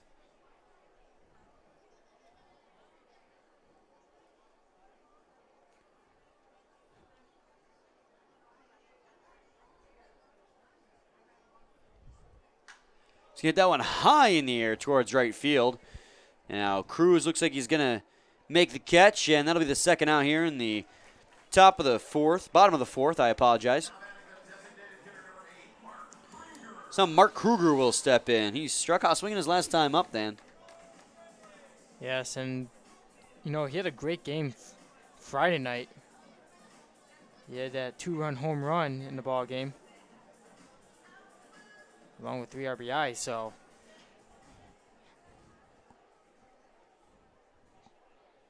Still a lot of ball game left.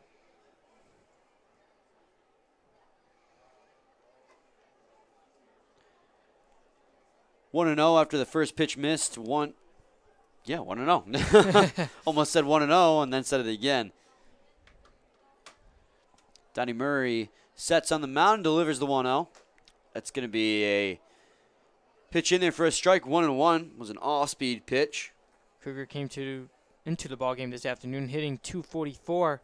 His 22 hits, 2 home runs, and 16 RBIs. And now here comes the 1-1. It's going to be a curve ball that's low and inside, 2-1. Like we mentioned, hit his second home run of the season just a few days ago, back on Friday.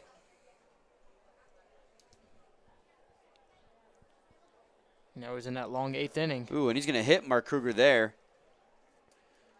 So that'll put a man on first base with 2 outs here in the bottom of the fourth. Next up, the third baseman, number 5, Casey Chenoweth. Chenoweth digging in for his second at bat of the ball game. Or not. So now Trevor Achenbach will pinch hit for Casey Chenoweth here in just the 4th inning. So I'm curious, maybe something is wrong with Chenoweth. Maybe he's hurt. I don't know. We have to find that out.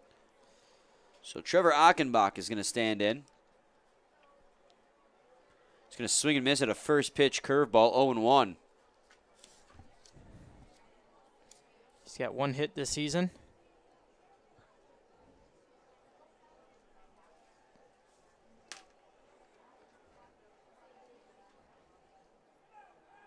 Still a little bit new here in USPBL.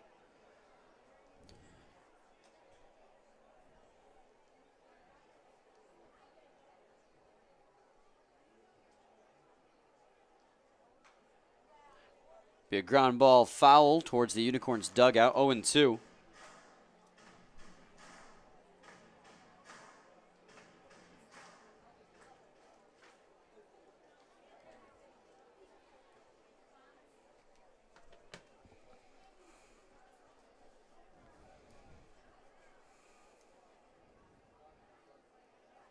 So Donnie Murray sets himself on the mound and looks to get Achenbach out the next pitch. So the 0-2 comes in. It's going to be in the dirt. Running for second base is going to be Kruger. The throw-in is not going to be in time. Kruger steals second successfully. Great heads-up base running there from Kruger. Notice it was in the dirt, and it was going to be hard for Chris Allen to throw him out.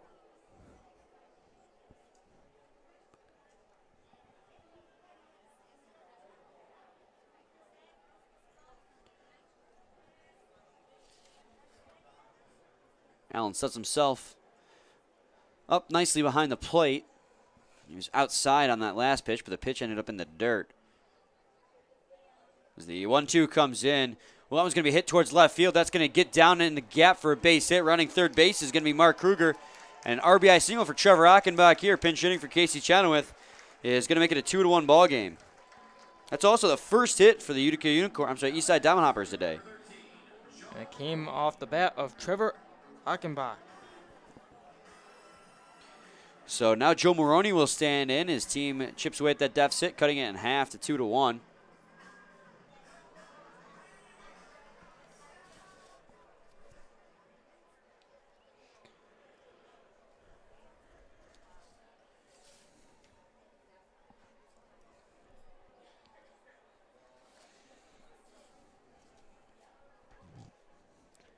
Quick throw over to first base. Achenbach slides back in safely.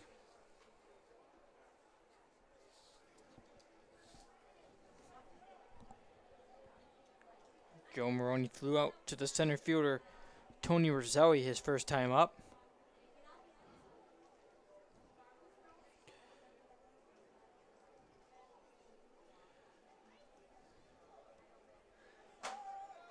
Running for second base is Achenbach. The throw in. They're going to get him. Wow.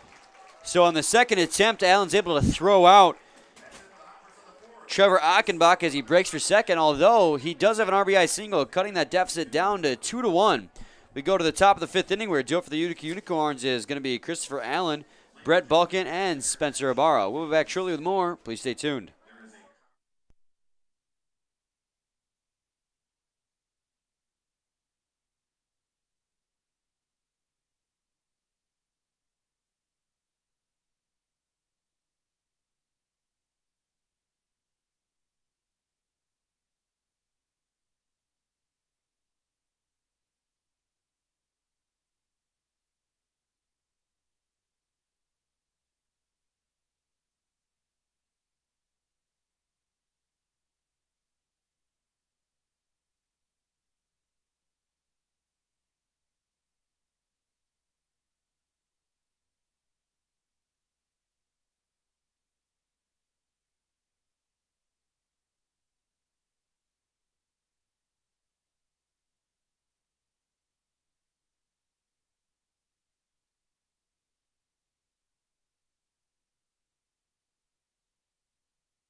Welcome back, everyone.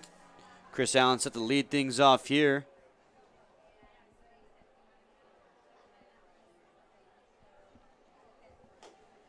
It's now a 2-1 lead for the Utica Unicorns. Eastside Diamond Hoppers got one back. It's 1-0 now on Christopher Allen. It's an RBI single by Trevor Achenbach, pinch hitting for Casey Channel with that.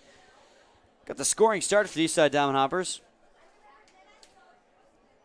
Let's just hope Casey Chenoweth is okay. Nothing wrong. Who started the ball game?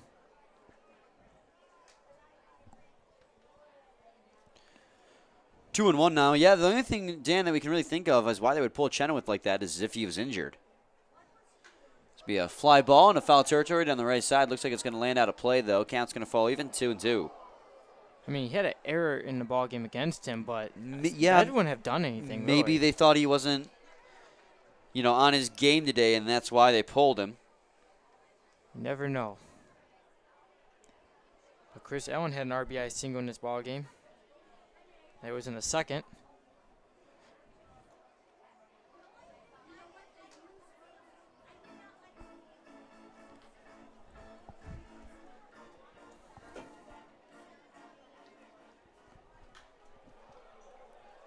Another fly ball going to go out of play, though. Count's going to remain full at 3-2. It's going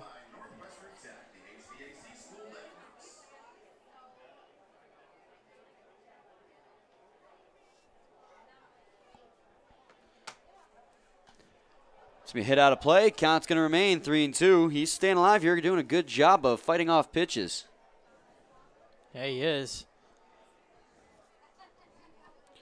He's got an RBI single today. He's batting $124, and Trevor Achenbach was batting .063 coming in. Both have RBIs for their ball teams. So clearly it's been a good day for both of them as he draws a walk here on a full count. Leadoff walk for Torrey DeShazer here. Leadoff walks never really help much. No, it doesn't. Comes back and bites you in the end. Here's Brett Belkin. He walked his last time up. Torrey DeShazer's done a great job, though, of cutting down on walks. He only has 2 of the ball game. But like we said, it's only the 5th inning, so you never know what can happen. They're on a first base, but Chris Allen's going to slide back in safely.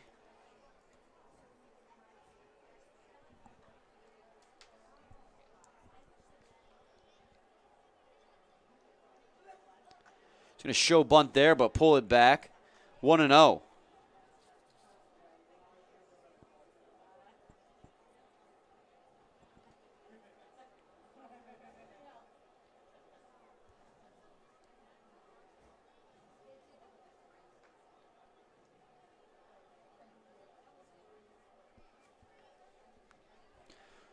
Throw it on a first. He's going to get in safely, though.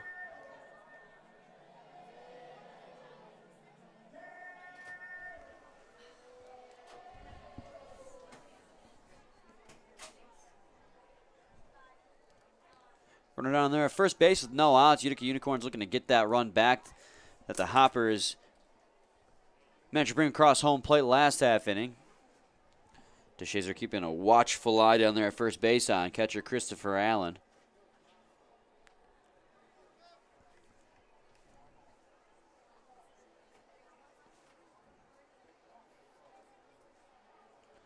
Another 1-0. It's going to be a pitch out, but it's going to get over top of the head of Brandon Oliver. So Chris Allen will be able to steal safely. So a good idea by DeShazer and Oliver behind the plate, but unfortunately was not executed well. So it'll be a stolen base for Allen. He had a great jump coming off of that first base bag. Yeah, but with a pitch out situation, you rarely don't get the runner in a pitch out. So now there's a runner in scoring position for Brett Balkin and no outs here. DeShazer had 2 1-2-3 innings after he let up a few runs in the second.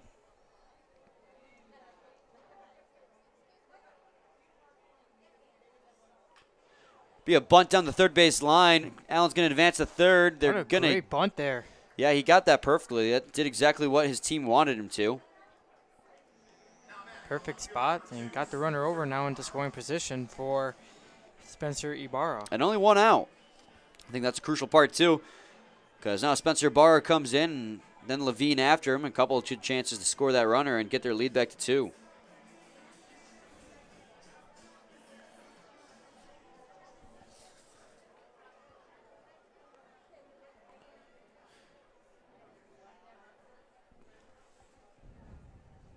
Be a ball inside, 1-0.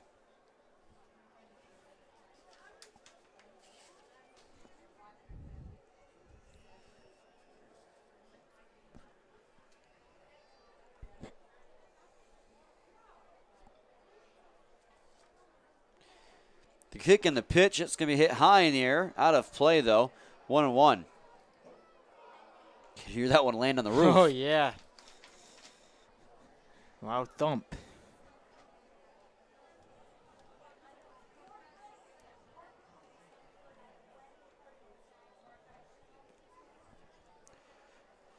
Swing and a miss, and Ibarra goes to 1-2 after fanning on that nasty curveball there from DeShazer. DeShazer has given up 2 runs so far, but none of them have been earned. He tries to avoid giving up his first earned run here with Allen at third.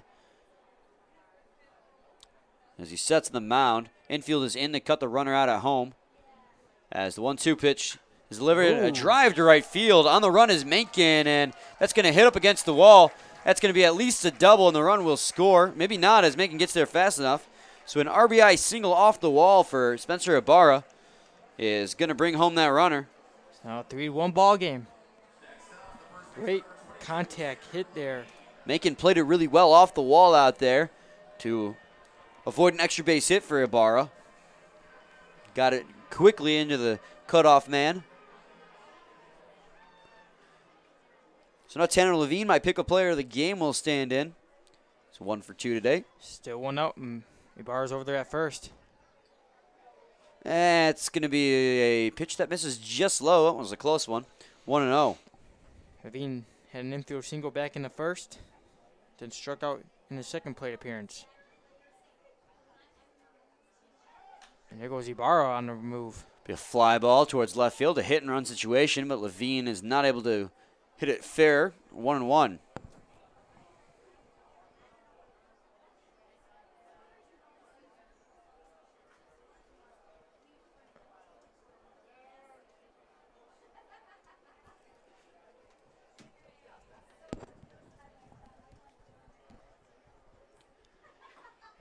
One pitch is going to be outside, 2-1.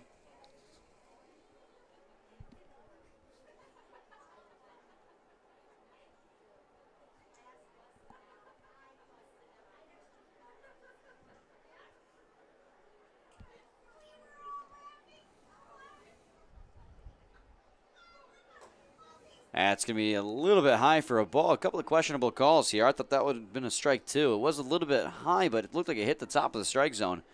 3-1. Still only 1 out here in the top of the 5th. Unicorns have scored another run, making it 3-1. Here comes the pitch. Be a ground ball fouled on the first base line. Ibarra was on the move once again. Be a full count to Tanner Levine.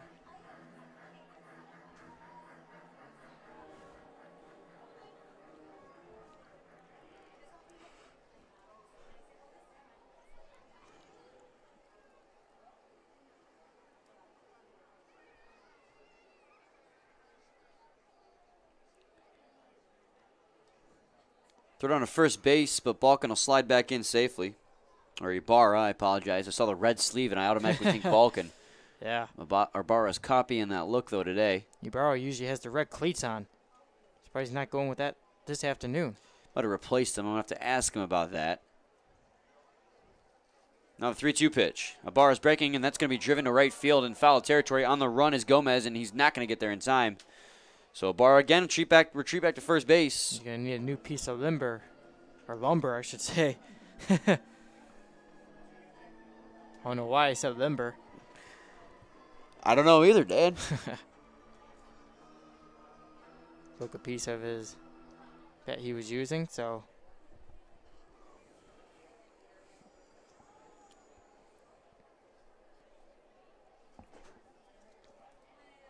Levine's doing a great job just fouling off these pitches from Toy DeShazier to stay alive. Barrow's been on the move twice. Looks like a couple hit-and-run situations here. He's got a new bat and will return to the home plate. He'll dig in his batter's box. 3-2 count with one out, a runner at first base here. It's the top of the 5th inning, and it's a 3-1 lead for the Unicorns. And here comes the 3-2 again. It's going to be a ball side, and Levine's going to draw a walk. So that'll put a runner in scoring position. Got some action down there in the Diamond Hoppers bullpen, a righty up and throwing.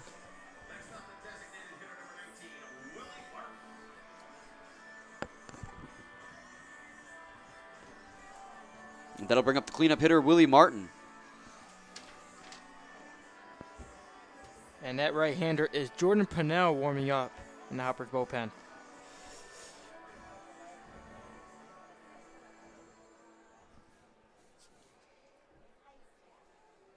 Willie Martin's 0 for 2 so far this afternoon. Struck out and grounded out.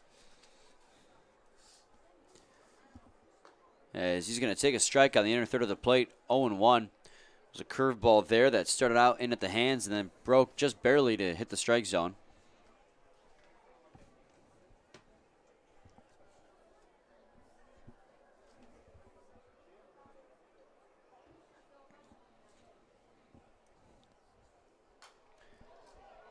That's going to be hit into the netting, 0-2.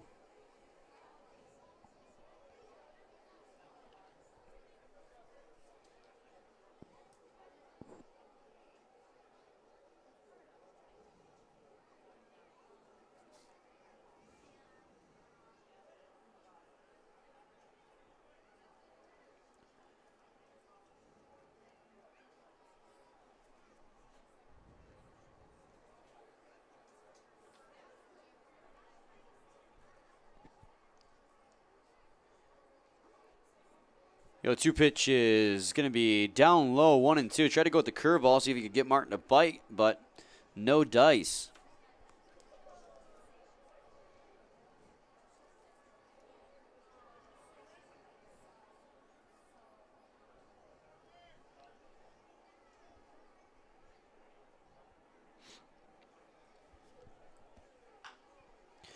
Be a ground ball fouled on the third base line. Achenbach will have it, but he'll just throw it towards the Hoppers' dugout.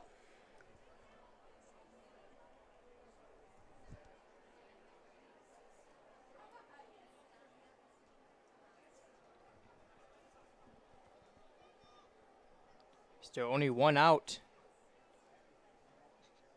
Toy DeShazier's in a tough situation here. Yeah, he's already given up 1 earned run. He's got runners at first and second, like you said, with only 1 out, and now Willie Martin up to do a little bit of damage.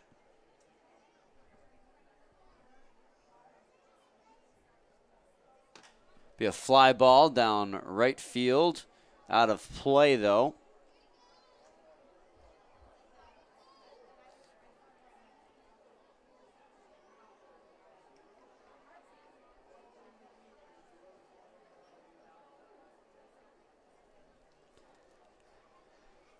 If you're just tuning in, the Utica Unicorns got a 2-0 lead out in the 2nd inning.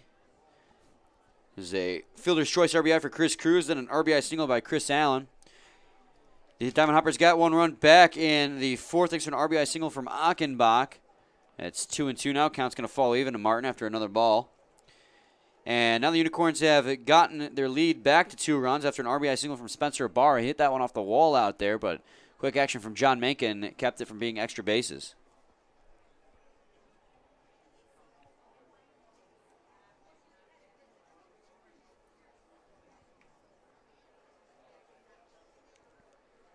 And another 2-2. That's going to be a ball inside. Count's going to run full, 3-2. We seem to have this type of inning out of Toy DeShazier every time he's on the mound, Dan. He'll do well for the first few innings, and then he'll just run into an inning that's kind of cause him issues. Yeah, and it seems like it always the 5th inning. It was the 4th inning last time where he gave up the grand slam, So but always the middle innings. It's always the middle innings, it seems. As the 3-2 pitch comes in, it's going to be a ball low. He's going to lose Martin. That's going to load the bases with 1 out. Stables are full now of Unicorns. And here comes manager Paul Nochi to the mound. That's the second walk this inning to Tory DeShazier. I feel this just be a visit to try and calm him down out there. I didn't see him signal to Pennell in the bullpen. DeShazier so far has given up 1 earned run, even though the team's given up 3. There were a couple errors in the second inning that allowed those runners to score.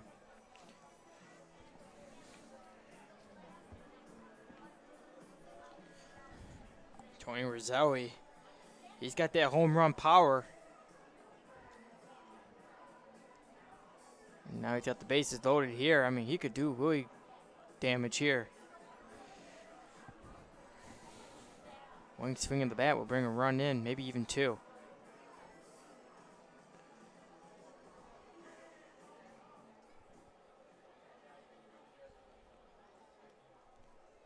So far, he's 0 for 2 today.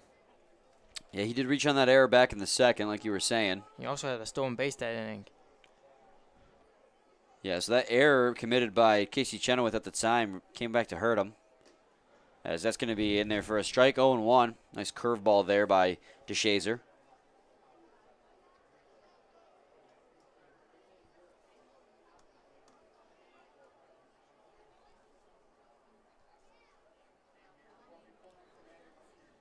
He's going to drive that one deep to left field. That one is way gone. And he puts a serious charge into that one. It's going to be a grand slam for Tony Rizzelli, and he seems to have a knack for that, doesn't he, Dan? Yes, he does. I just mentioned a few minutes ago he has the power in his bat. He's been in this type of situation before, and man, oh man, did that get out. He crushed that one deep to left field. Left fielder Mikowski didn't even budge. We all knew that one was gone right off the bat. Grand salami.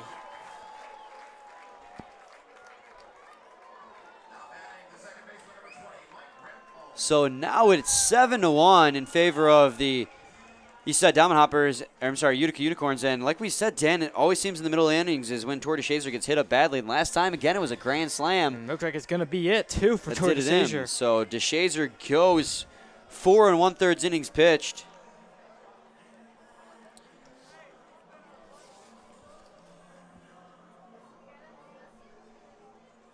Gives up 5 hits.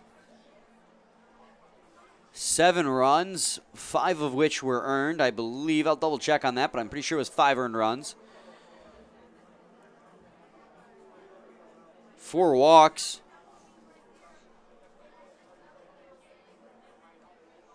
And 6 strikeouts. And like last time, Dan, the first few innings he looked really good. He looked good through the first 4 here, and then here in the 5th is when it all just came apart on him. Yes, it did, and especially that grand slam from Tony Rizzelli really hurt him. Well, especially the walks. The walks came around and hurt him, too. He walked 2 batters this inning, 3 batters, actually. One came around to score earlier thanks to a base hit, and then a grand slam here brought 2 more around to score. But that'll bring in Jordan Pennell on the mound.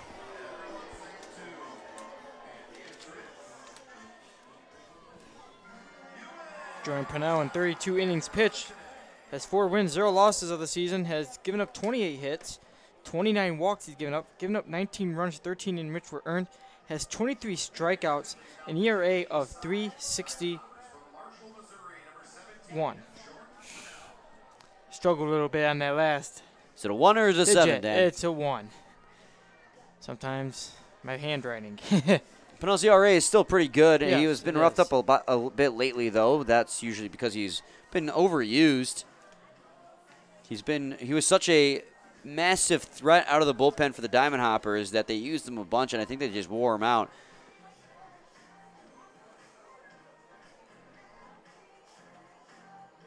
Ladies and gentlemen, boys and girls, be our guests and come to St. John's Field on Wednesday night, August 23rd for Cinema of the Stars, sponsored by Imagine Theater. Right here at Jimmy John's Field, we'll be showing Not the start that Tory DeShazier wanted once again this season.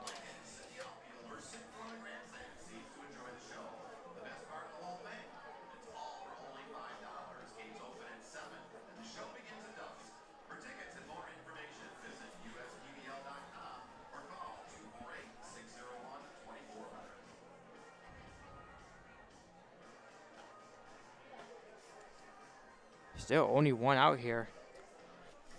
Yeah, it's been it was a rough inning for Tory DeShazier.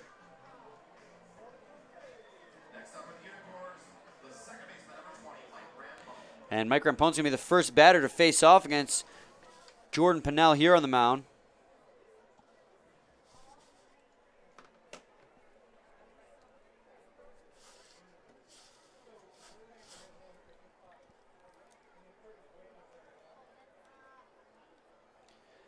First pitch comes in. He's going to hit that one on a line to Castro. He has it.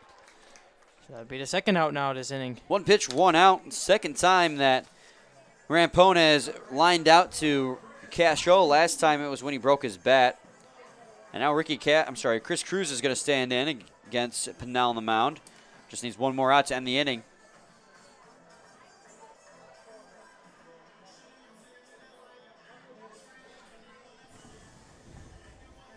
I picked Cruz as my player of the game this afternoon.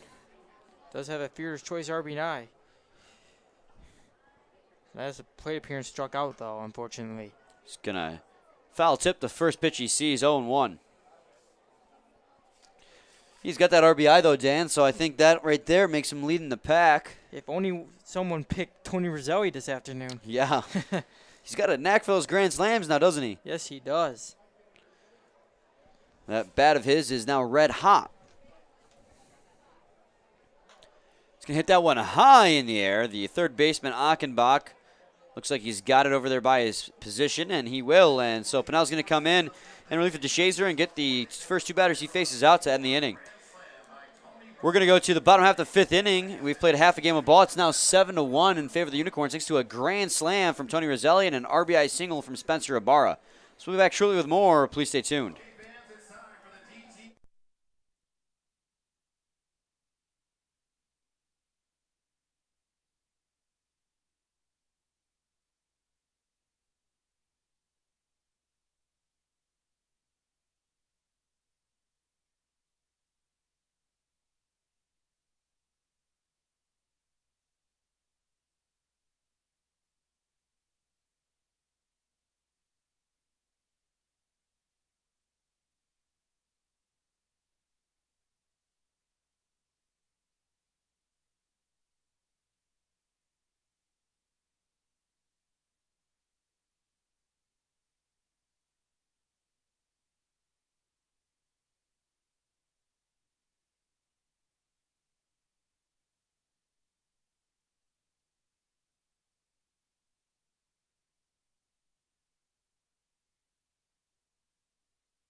Welcome back, everyone. Brian Fisher and Dan Dilber with you here on a beautiful Sunday afternoon ball game.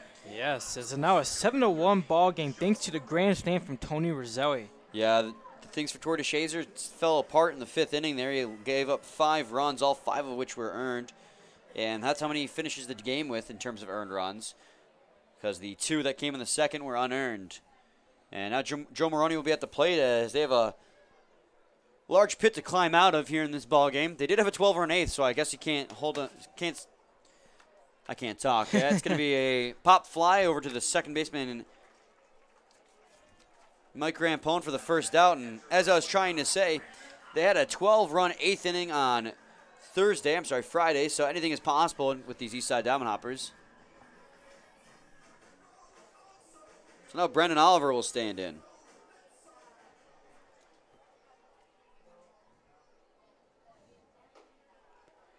It's going to take for a ball, 1-0. Brandon Oliver's 0 for 1, struck out in his first plate appearance, and that was in the third. That'll be in there for a strike, 1-1. Donnie Murray has done a lot better job than Torrey DeShazer this afternoon, that's for sure.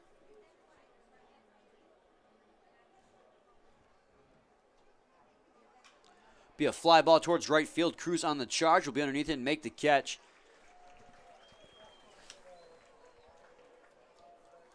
Next up, the left fielder, number 10, Ian Makowski. Ian attended Adrian College and majored in sports management. 3 times was named All-Conference and twice All-Region in baseball. Ian was on the conference champions for 4 consecutive years while in college.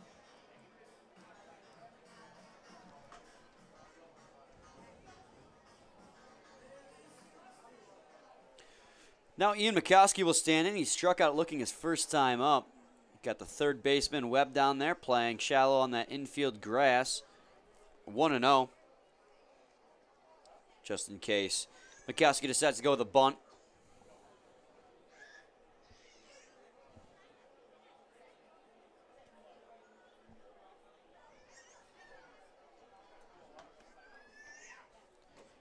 That's going to be a ball, 2-0. Wonder where that missed. Call there. That's what I'm thinking. That one was about as much of a strike as you can get.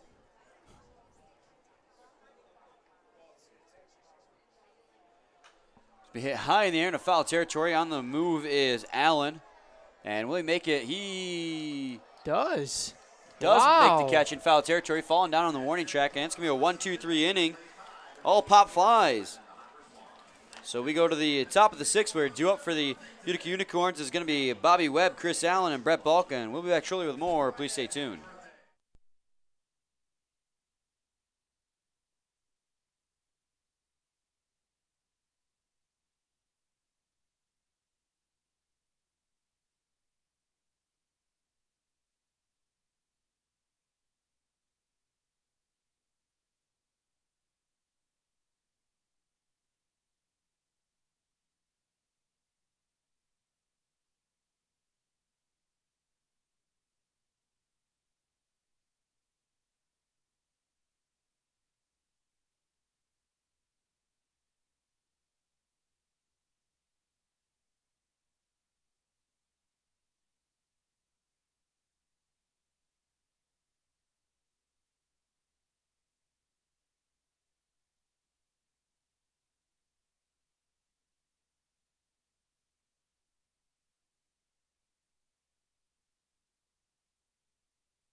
Welcome back, everyone. Brian Fisher and Dan Dilber with you here as we've gone to the top of the 6th inning now. Jordan Pennell coming out for his first full inning of work here for the Eastside Diamond Hoppers. He'll face off against Bobby Webb to start things off.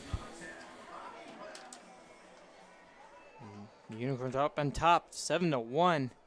Of course, thanks to Tony Rizzowi's grand slam, extending their lead. It's be a pop fly. Castro on the infield has it. 1 pitch, 1 out here in the top of the 6th inning. So now Chris Allen will stand in. He's been doing pretty good so far today, Dan. Yeah, an RBI single and then walked his last time up and also has a stolen base.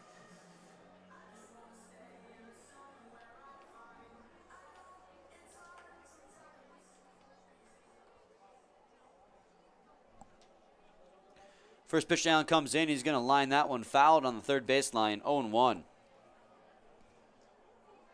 Allen came in this afternoon's ballgame hitting 124. 3 hits and an RBI of the season.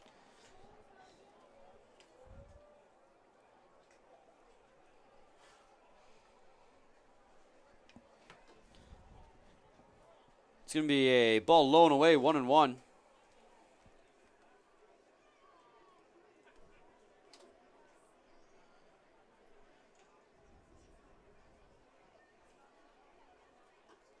It's going to be a ball high, 2-1 now.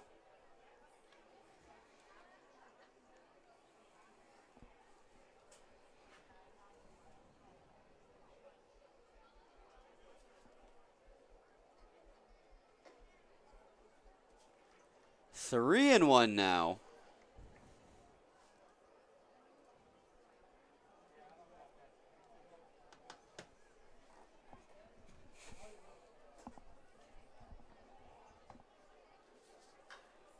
Be a pop fly high in the air. The first baseman Gomez is underneath it, will make the catch. And now Allen is out. And Dan, we've had, now looking at it, we've had 1, 2, 3, 4, 5, 6, 7 consecutive pop flies to the infielders. Wow. It's been one of those afternoons. Rampone did it in the 5th inning, as did Cruz. Then in the top of the 6th, it was Maroney, Oliver, and Mikowski who did it towards the second baseman. Right fielder and I guess the right fielder doesn't count as an infielder, but they were all pop flies. And then Mikowski did it to the catcher Allen. And then here, Webb hit to the shortstop, and Allen hit to the first baseman. 1-0. Great job by Jordan Pennell battling back in that account against Allen. He had him 3-1 and able to give him the pop out to Esteban Gomez. And Oliver's down, hunched over at the plate in some pain. The Beaumont okay. doctor is going to come out as Jim Messian and Paul Nochi.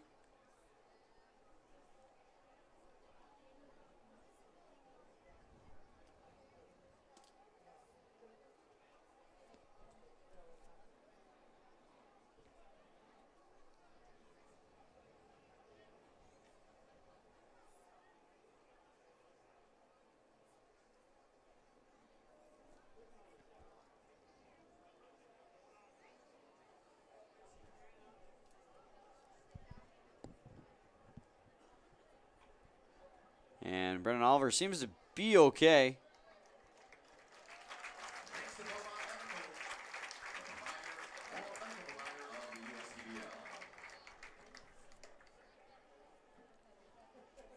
Give him a few more. Give him a couple of warm-up pitches to make sure that he's no worse for wear. Seems to be okay. So Brett Balkin's going to stand back into the batter's box and dig in there. He's got a 1-0 count on him right now with 2 outs here in the bottom half of the 6th inning. Top half of the 6th inning, I apologize. in Brett Balkin's last plate appearance, he had a great placement bunt to get the runner over in scoring position, and ended up Spencer Ibarra, who's on deck, bringing that runner in. 2-0 now after another fastball missed inside.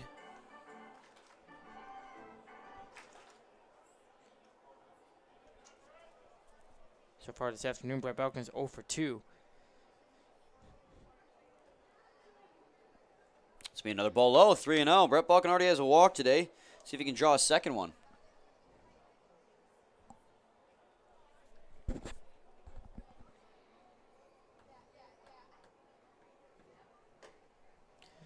And that's going to be a 4-pitch walk to Brett Balkin after that fastball missed. It's going to put a man on with 2 outs here in the top half of the 6th inning. Here's Spencer Ibarra, who had that RBI single his last plate appearance. He eventually came around to score himself after Roselli hit that grand slam.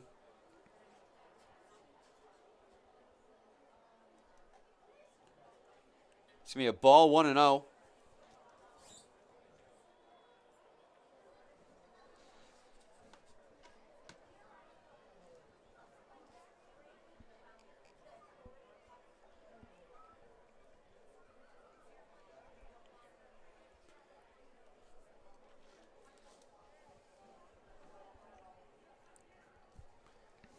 Here comes the pitch from Pinnell. That's going to be down low. So 6 straight balls now from Pinnell. 2-0 now on Spencer Ibarra.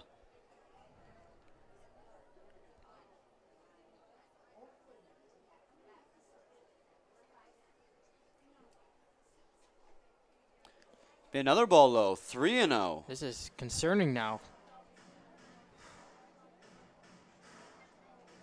He's just now thrown 6 straight balls.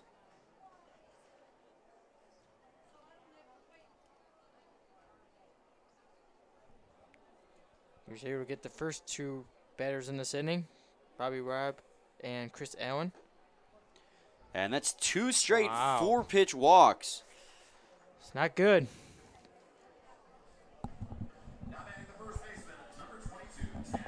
So runner in scoring position now with 2 outs for Tanner Levine, my pick for player of the game. See if we can bring home the runner at second base and extend the lead even further for the Utica Unicorns.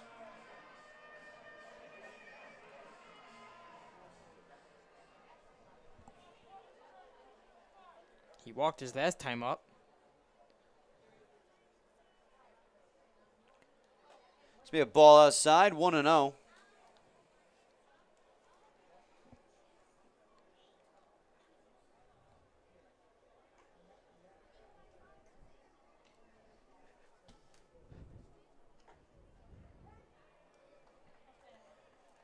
So in there for a strike. 1-1 his first strike, and I believe at 9 pitches. 10 pitches, because that was the 10th pitch there. He sets on the mound, delivers the 1-1. It's going to be a ball high, 2-1 now.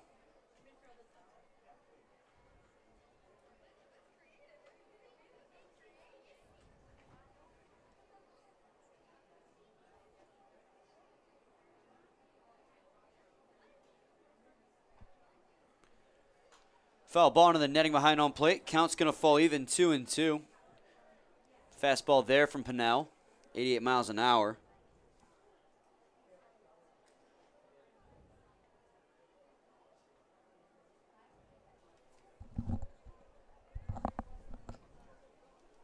Here comes the 2-2. Be another one fouled off, and the count will remain. Runners at first and second. In case you're just tuning in, it was a 2-0 lead when the Utica Unicorns got the lead in the second inning. Chris Cruz had a fielder's choice for an RBI, and Allen gave him a base hit for an RBI. The Hoppers did get one back in the 4th thanks to an RBI single from Trevor Achenbach, and that's going to be a called strike 3, and they're going to ring up Tanner Levine to end the inning. So Jordan Pinnell comes out, walks 2 batters, but gets out of the trouble, and we go to the bottom of the 6th inning where due up for the Eastside Down Uppers is going to be the top of their lineup. Ricky Castro, Cam Stewart, and John Mencken. So we'll be back shortly with more. Please stay tuned.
Welcome back, everyone. It's the bottom of the 6th inning, and Ricky Castro due up for the Diamond Hoppers. They trail by 6 runs right now. Yeah, they do. And, you know, that's because Tony Roselli's grand slam there. But also there was other runs that the Unicorns had. Yeah, Roselli really put a hurt into the Diamond Hoppers when he launched that one deep to left field. That was a no-doubter off his bat.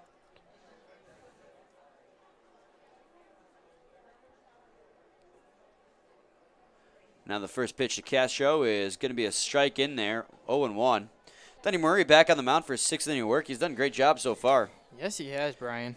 He has 5 strikeouts right now. Only give up 1 walk and 1 hit. That hit, of course, was an RBI single, though, so he's given up a run, but that doesn't take away much. 0-2 now after Castro fouled that last pitch off.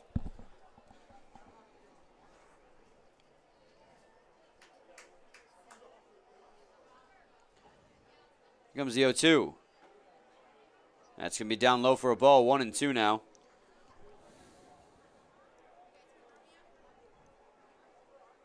Ricky Castro came into the afternoon's ball game hitting .291, has 48 hits and 12 RBIs of the season.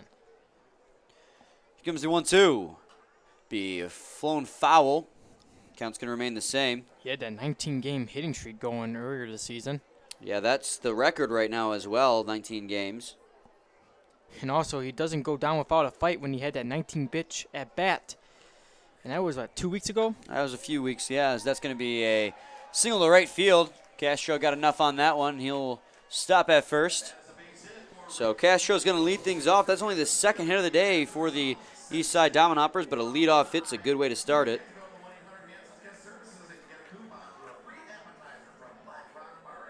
So now Cam Stewart will step in.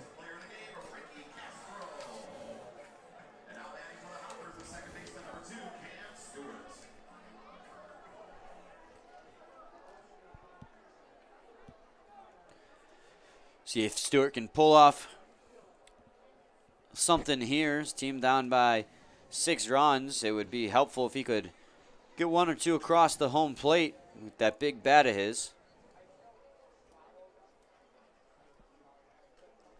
That one's going to get away from Allen behind the home plate, and that'll advance Ricky Castro. It's going to be a wild pitch.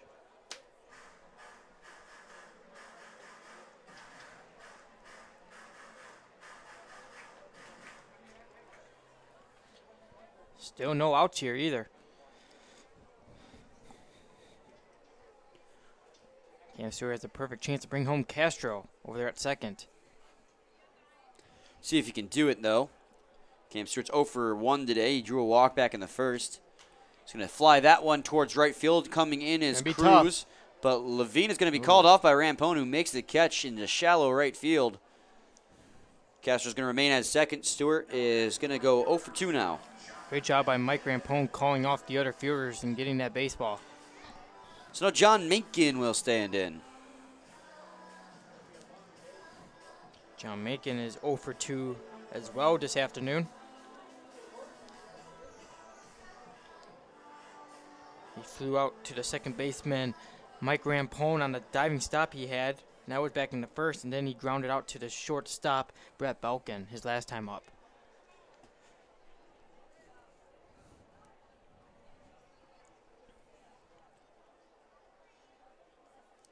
He sets on the mound, takes a look back to second base, make sure Castro's not going nowhere, and delivers the pitch. Be a fly ball out of play, 0-1 now on Mencken. Yeah, Johnny Murray's done a great job on the mound, hasn't he, Dan? Yes, he has, and he's done a great job on getting these 2 top powerful bats out of Cam Stewart and John Mencken. Yeah, that's exactly what I was about to mention. He's done a great job of keeping the 2 best bats in the lineup at bay. And he's only walked Cam Stewart, and other than that, he hasn't allowed him on base.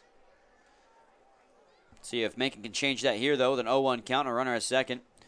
He's going to take that one low for a ball, 1-1.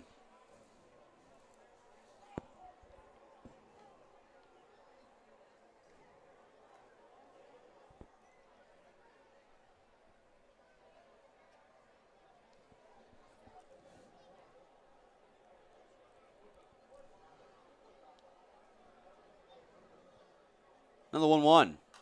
be a fly ball high in the air. And foul territory out of play, 1-2.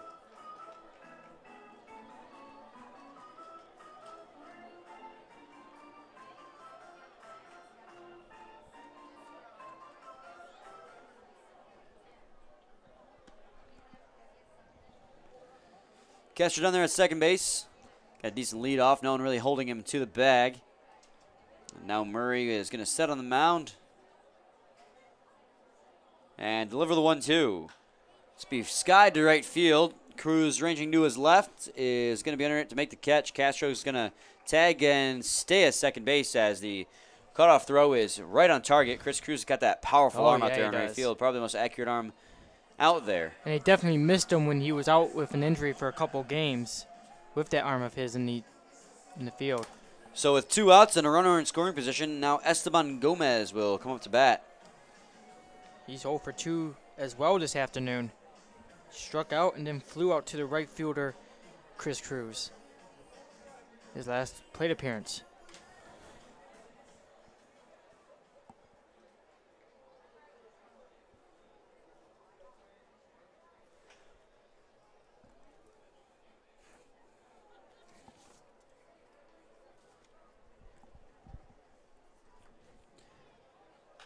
Be driven high in the air towards left field, but it's going to hook foul out of play, 0-1.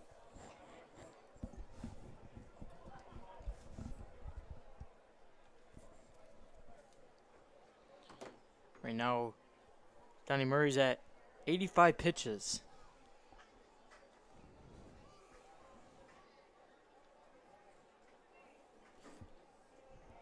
50 of them were strikes and 35 of them were balls. Another 0-1. That's going to be driven high in the air. Not deep, though, as Rampone, barely on the outfield grass, will make the catch. And they're not going to be able to bring the runner from second home. They still trail it 7-1 in this ball game. We go to the top of the 7th inning where Joe for the Utica Unicorns is going to be Martin, Roselli, and Rampone. Those are your 4, 5, and 6 hitters in that lineup. So we'll be back shortly with more. Please stay tuned.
Welcome back, everyone, to the top half of the 7th inning.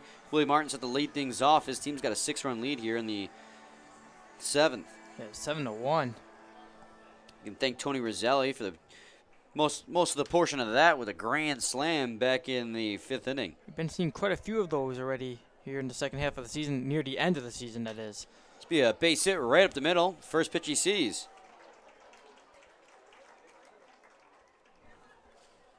Put a man on first with No outs, and the man who hit that grand slam, Tony Rosselli, is going to step back in. Yeah, Jordan Pinnell is going to have to be very careful pitching to Rosselli.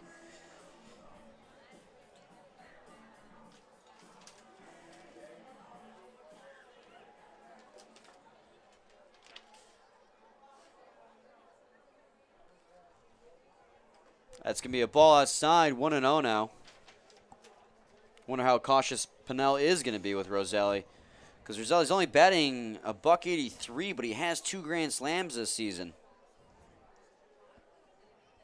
Oh, that was foul. Ooh, put a charge into that one, but it hooked foul. The way that sounded coming off of his bat. Yeah. 1-1.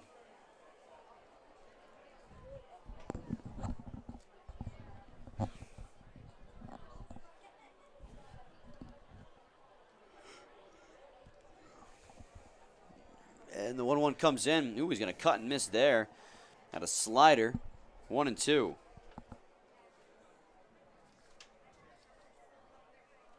Some action down there in the the Eastside Diamond Hoppers bullpen. It's a righty up and throwing.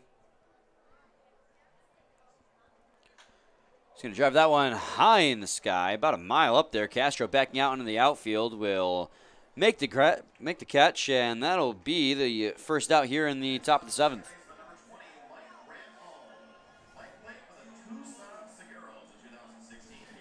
That'll bring up Mike Rampone. He has line drive right to Ricky Castro 2 times in a row now. So you can bet Castro's going to be ready if he does it again. Now warming up in the Hoppers bullpen is the right-hander Don Wanner.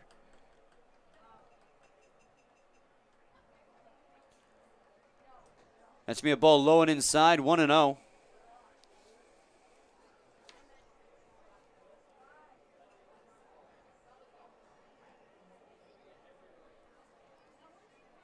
Pinnell on the mound. Sets and delivers the pitch. That's going to be a ball low. Looked like he went with the changeup that time, 2-0.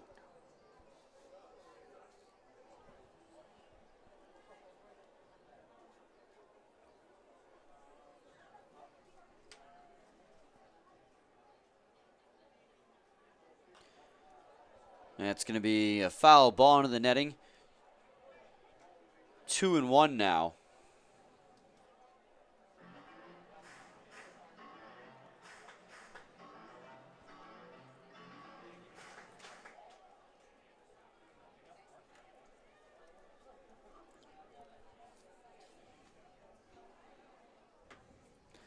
Three and 1 now. Another pitch missed outside.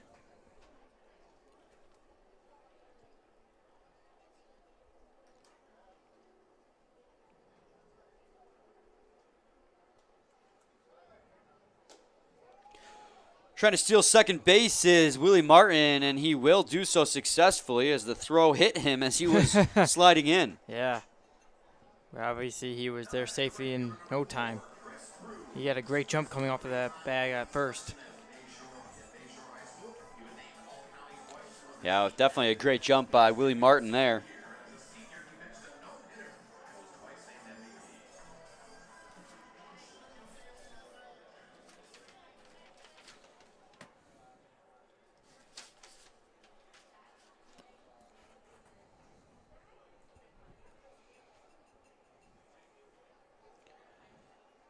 Swing and a miss there by Chris Cruz. Nice 87-mile-an-hour fastball there from Pinnell. Be 0-1. Cruz has struck out twice in this afternoon's ball game, but also had that fielder's choice RBI back in the second. No balls, 1 strike, 1 out here. He's going to drive that one towards right field. Ooh. Nice sliding play there by Stewart. They're going to get the throw out first, and the relay to first is in time.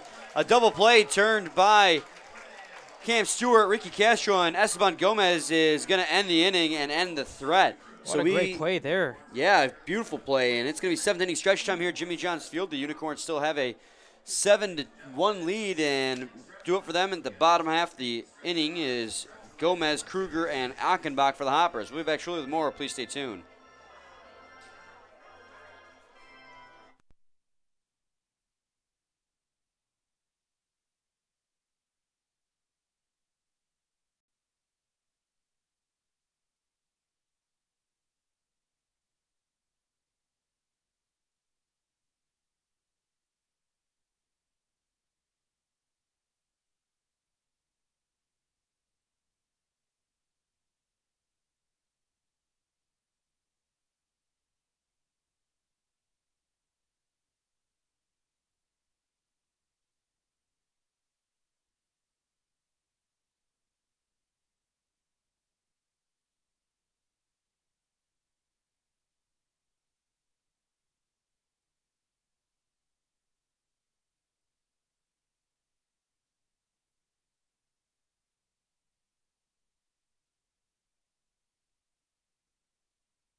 Welcome back, everyone, to the bottom half of the 7th inning.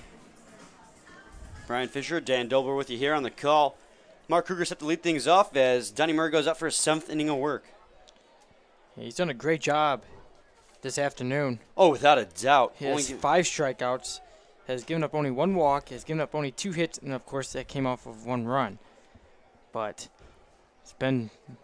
his stuff's been working this afternoon. Yeah, he has given up 2 walks and hit 2 batters as well, but that's going to be hit in the air towards left field. The bar is underneath it. Will make the catch. So 2 pitch, 2 outs to start things off here in the bottom of the 7th.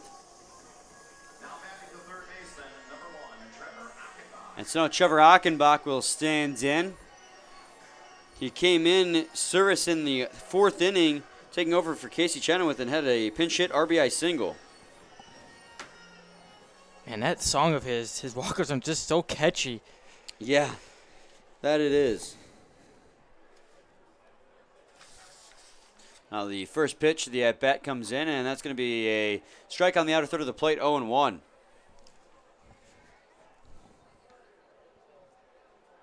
Yeah, Trevor Achenbach pinched hit, or came in the ball game and drove in a run, so he did a great job. Let's see what he can do here.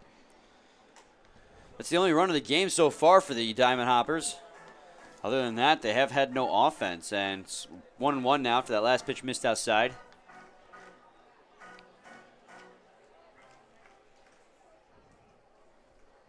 Here comes the 1-1 from Murray. Ooh. Might have hit him. It did hit Trevor Achenbach. So that's going to be the second hit batter on the day for Donnie Murray. Last time he hit a batter, it came around to hurt him. That was Mark Kruger that got hit, and then brought around to score by Achenbach, who just got hit here. So now Joe Maroney will stand in with 1 on and 1 out.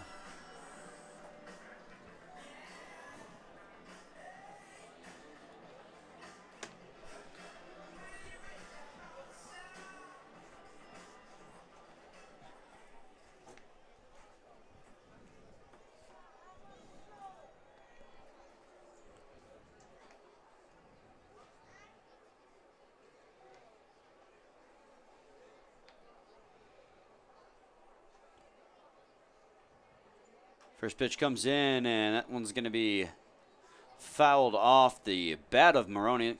0-1. Looked like he checked his swing, and it went off his bat.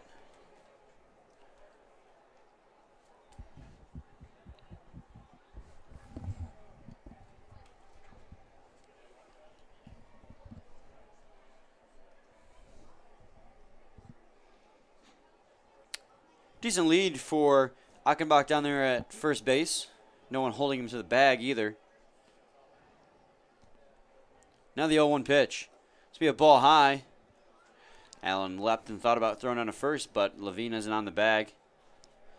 1-1. Joe Maroney's 0 for 2 this afternoon.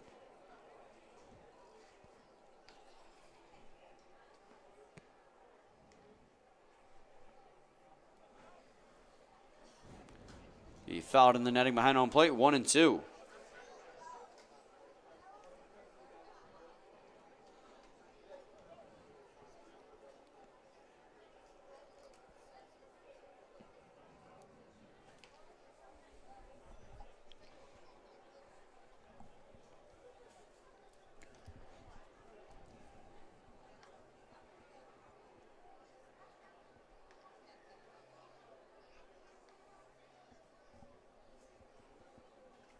Murray sets on the mound. Now delivers the 1-2. Swung on a miss. Now they're going to try and throw it on a second to get the runner stealing it. Not in time. Very close, though. They strike out Joe Maroney, but Achenbach steals second base in the progress. So they'll put a runner in scoring position with 2 outs for Brendan Oliver. That was still a great throw there by Chris Allen behind the plate. It was right on the money, but unable to get it in the tag in time. Yeah, like you said, that throw is right on target. Nice, accurate, hard throw, but Achenbach got a very good lead, and then Maroney swung on it to try and, delay the throw a little bit longer.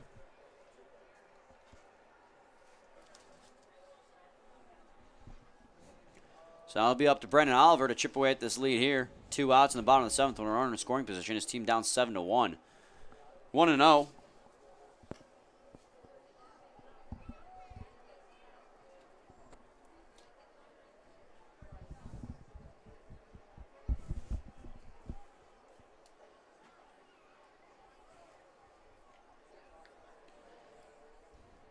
Be a ball low and outside. 2-0 now. Fastball from Murray, missed.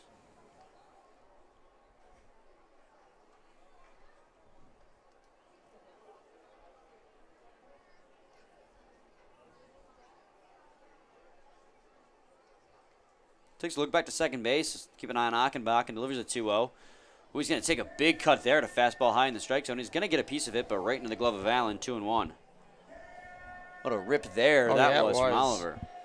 If only he can make contact with it.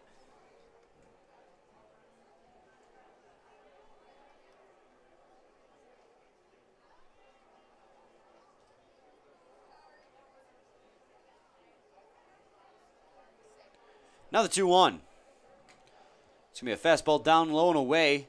3-1 now. Murray doesn't want to walk another batter.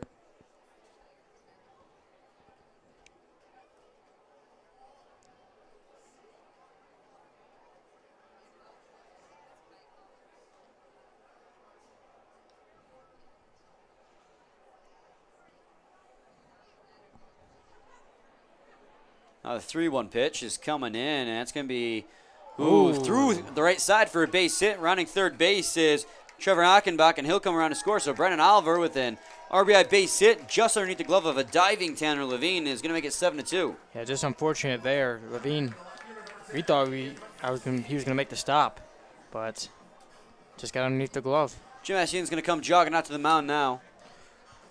There is a righty up and thrown in the Unicorns bullpen.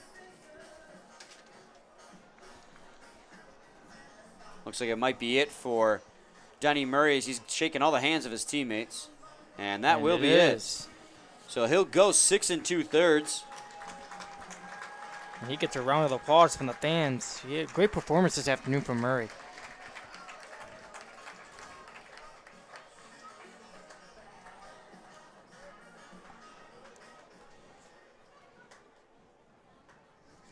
He ends up giving up 3 hits in this ball game. 2 runs, both were earned.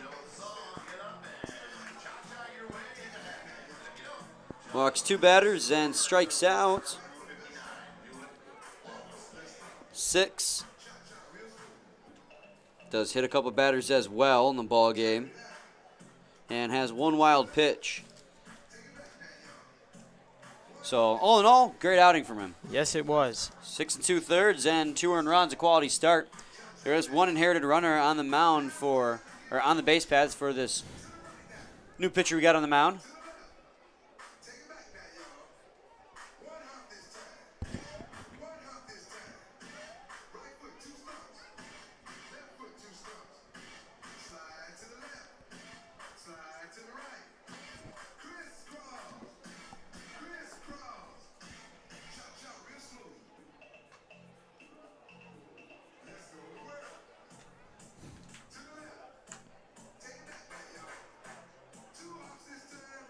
What a great afternoon it has been here at the ballpark.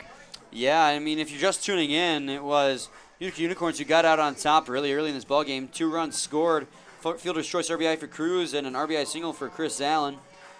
Then the Hoppers got 1 back in the 4th inning thanks to an RBI single from Trevor Achenbach. And then it was a grand slam by Tony Roselli that brought in 4 runs and an RBI single by Spencer Ibarra, making it 7-1. Hoppers got 1 more back here this inning. Again, the hit batter from Murray came around to score as Brendan Oliver had an RBI single here, making it 7-2. Still a big deficit, though, for the Eastside Downhoppers, but it doesn't hurt to chip away at the lead. And now on the mound for the Unicorns is Brandon White. Brandon White in 21 innings pitched has 2 wins, 1 loss.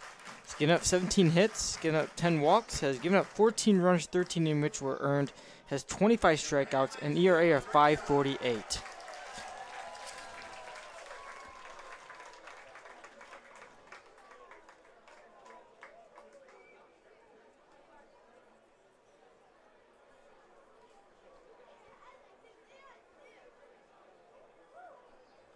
So it's going to be Ian Mikowski to stand in and face off against Brandon White for his first batter of the ball game.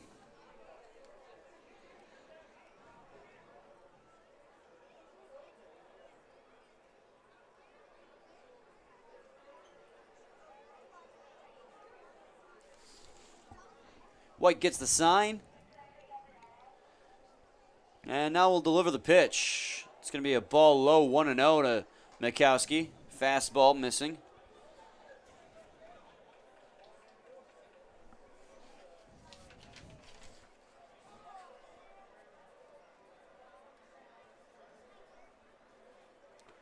That was going to get away from Christopher Allen, and breaking for second base is Oliver. He'll get in there safely, so a wild pitch will advance the runner to second.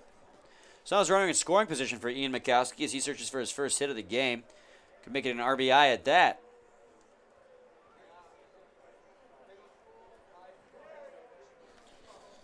See what he does here.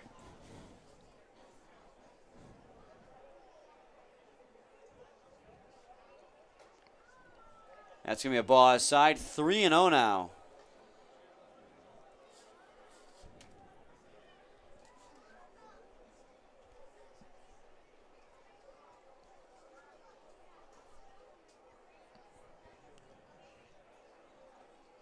As the pitch comes in, that'll be in there for a strike. 3-1. Nice fastball location there. You notice Bobby Webb down there playing shallow at third base in case of slow grounder. And then you got Roselli at straightaway center field, shaded a little bit towards the left as Mikowski has a frequency to hit it towards that way, although it's going to end up being a ball, and Ian Mikowski is going to draw a walk here. And the inning's going to continue here in the bottom of the seventh. So we got runners at first and second out with 2 outs. The Hoppers have gotten 1 back here in the bottom of the 7th inning as they look to do more damage as Castro will come up to bat. He had a hit his last time up. And of course he advanced to second. Was unable to come around to score, unfortunately. This will be a first pitch fastball right down the middle. Castro's going to watch it go by him. 0-1. So now we got runners at first and second and 2 outs. Castro's going to try and bring a couple home to score. He's going to drive that one to center field. Roselli, who is shaded to his left, has a long way to run, and he's going to make the catch in center. Great. And that's going to end the inning and stop the bleeding before it gets out of hand. That was a great play by Tony Roselli, running it down to get Castro.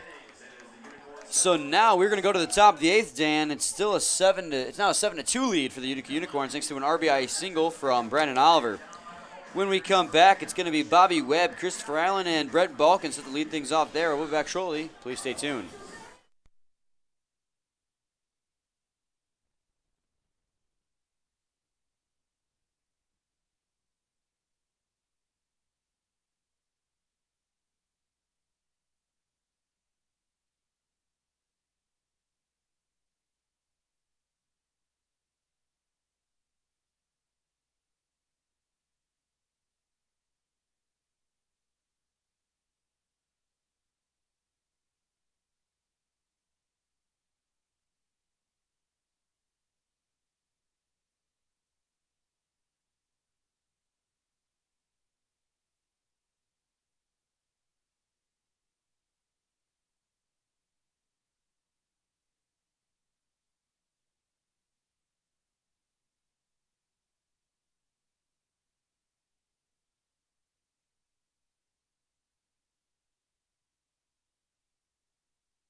Welcome back, everyone, to the top of the 8th inning. The Unicorns have a 7-2 lead here. We have a new pitcher on the mound for the Eastside Diamond Hoppers. Yeah, it's going to be the right-hander Donald Warner on the mound. Warner in 7 innings pitch. He's given up 8 hits, 4 walks, has given up 6 runs, 6 were earned, is 4 strikeouts, and an ERA of 7.36. First pitch from Warner to Webb is going to be a strike 0-1. Hoppers did get 1 run back in the bottom of the 7th inning thanks to an RBI single from Oliver, but they still trail it by 5. It's be a pitch high and in, 1-1. Pennell did a pretty good job in his 2 2/3 innings in relief. He goes, like I said, 2 2/3, gives up 1 hit, no earned runs, lets up 3 walks, and strikes out just 1 as Webb's going to get a piece of that one, driving it foul, 1-2. Yeah, he did a great job coming in out of the bullpen for Torrey DeShazier, who really struggled this afternoon. Yeah, he really helped settle it down for the Eastside Diamond Hoppers after DeShazier was roughed up there in the 5th, giving up that grand slam to Roselli. Now the 1-2 comes in. Went with the slider that time, but broke outside. Count's going to fall even 2 apiece.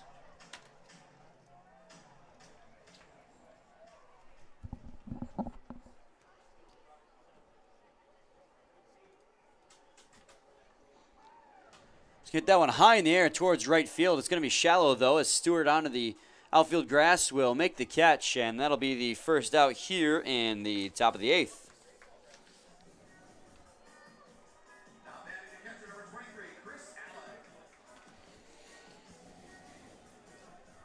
So Chris Allen will stand in. He's had a pretty successful day at the plate. Yeah, an RBI single back in the 2nd, and then walked and has a stolen base, and then his last plate appearance flew out. First pitch to him is going to be a ground ball through the 5.5 hole in the left field, and that's going to be a base hit and multi-hit game for Chris Allen.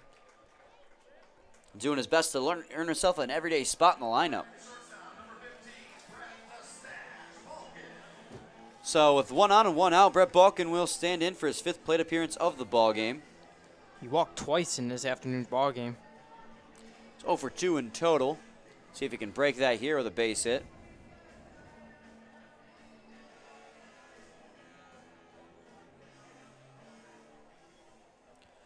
He'll dig in now at the plate.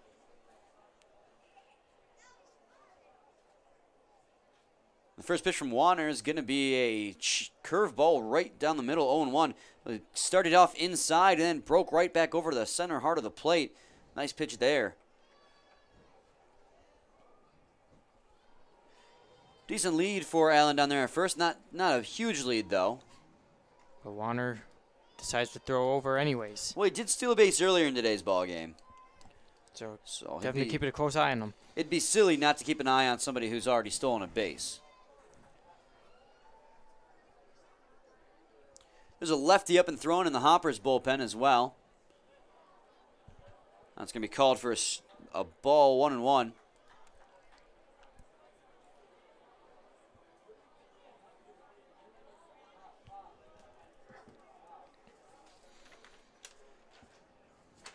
Warner sets on the mound and delivers the 1-1. That's going to be a ball low, 2-1 now. And warming up in the bullpen is the lefty Michael Gomez. You've seen Gomez a lot of times this season. Yeah, he and Pennell were the go-to guys in the bullpen for the Hoppers a long time, and that ended up ultimately, I feel, burning them out as they have been roughed up a lot lately. And that's going to hit Brett Balkin on the square of his back, and he is clearly frustrated at the pain. Yeah. He understands that Warner didn't do it intentionally, though. Hit him right in the small of his back. And so a hit batter is going to put runners at first and second now for the Utica Unicorns. That'll bring in Spencer Ibarra. Ibarra's already got himself an RBI in today's ball game. That came right before the grand slam from Tony Roselli. That came back in the 5th. 1 for 3 in total. Along with that, he's got a walk. Here comes manager Paul Nochi to the mound. Might be it for Warner. Slow stroll, and the infield comes in. And it is. Looks like it's going to be. So Michael Gomez is going to come in the game. Donald Warner is going to face 3 batters and only record 1 out. Gives up a hit. No runs yet. Has the opportunity to have a couple of earned runs, though, if any of those come around to score. No walks, no strikeouts, and one hit batter. And a wild pitch, I believe.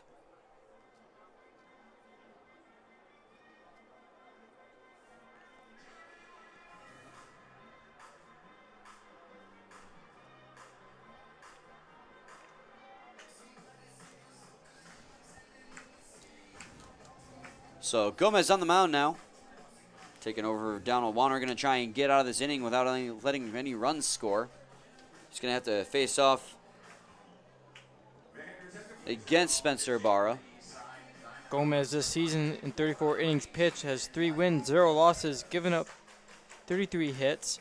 He's given up 23 walks, has given up 24 runs, 15 which were earned, has 42 strikeouts and an ERA of 3.97.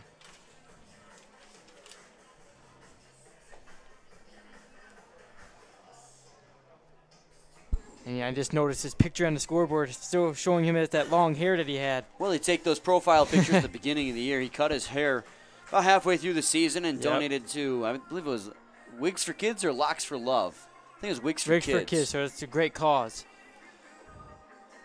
So that's great to see these players tributing and when they're not on the ball field.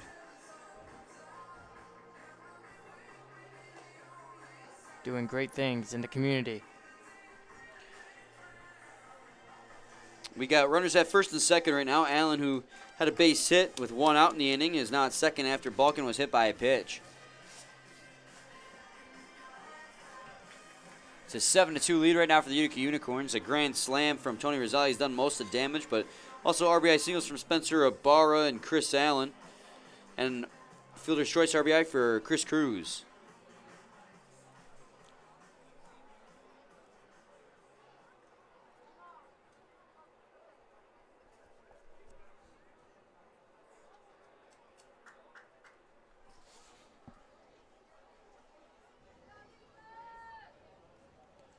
Comes the first pitch to Ibarra. And that's going to be a ball just below the knees, 1-0.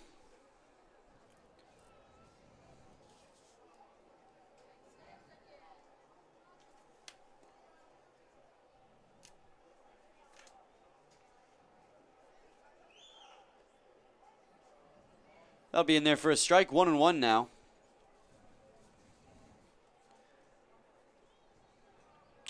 Gomez brought in here. His team in a tough situation with runners at first and second and 1 out. You're going to throw back to second base and try to pick him off. Ooh, nearly did, but Allen barely gets his hand in there in time. Nice play to the tag from Ricky Castro. Gomez sets on the mound. Takes a look back to second base and delivers the 1-1. Curveball outside is going to make it 2-1 now. Trying to get Ibarra fishing there. No dice, however. So slight breeze going from right to left field right now. That might have helped carry the grand slam ball from Roselli, but he really didn't need any help as he crushed that thing. It's going to be a ball high, 3-1 now, and Michael Gomez threatens to walk his first batter face to load the bases.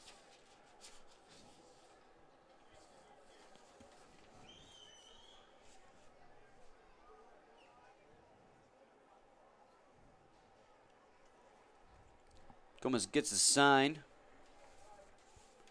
and delivers the 3-1.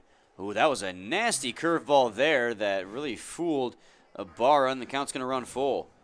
Start up high and in and broke right back over the heart of the plate. Yeah, it was a beautiful pitch.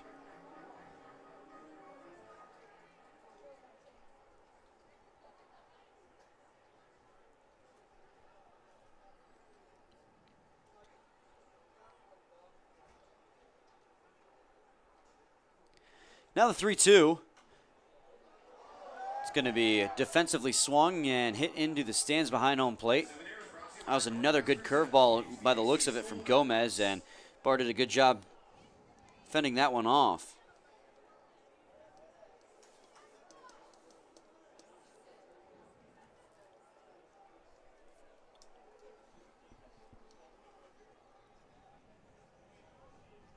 Again, the 3-2. Swung on a miss. He gets Ibarra chasing a fastball high. Big strikeout there for Michael Gomez. Yes, it is, because now he's just 1 out away from getting out of this sticky situation with runners at first and second. He inherited both those runners from Donald Warner.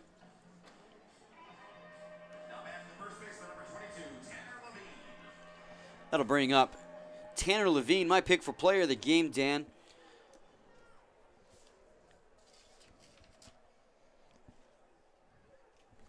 First pitch to him is going to be a curveball outside. It's going to get away from Oliver, and both runners will advance on that wild pitch.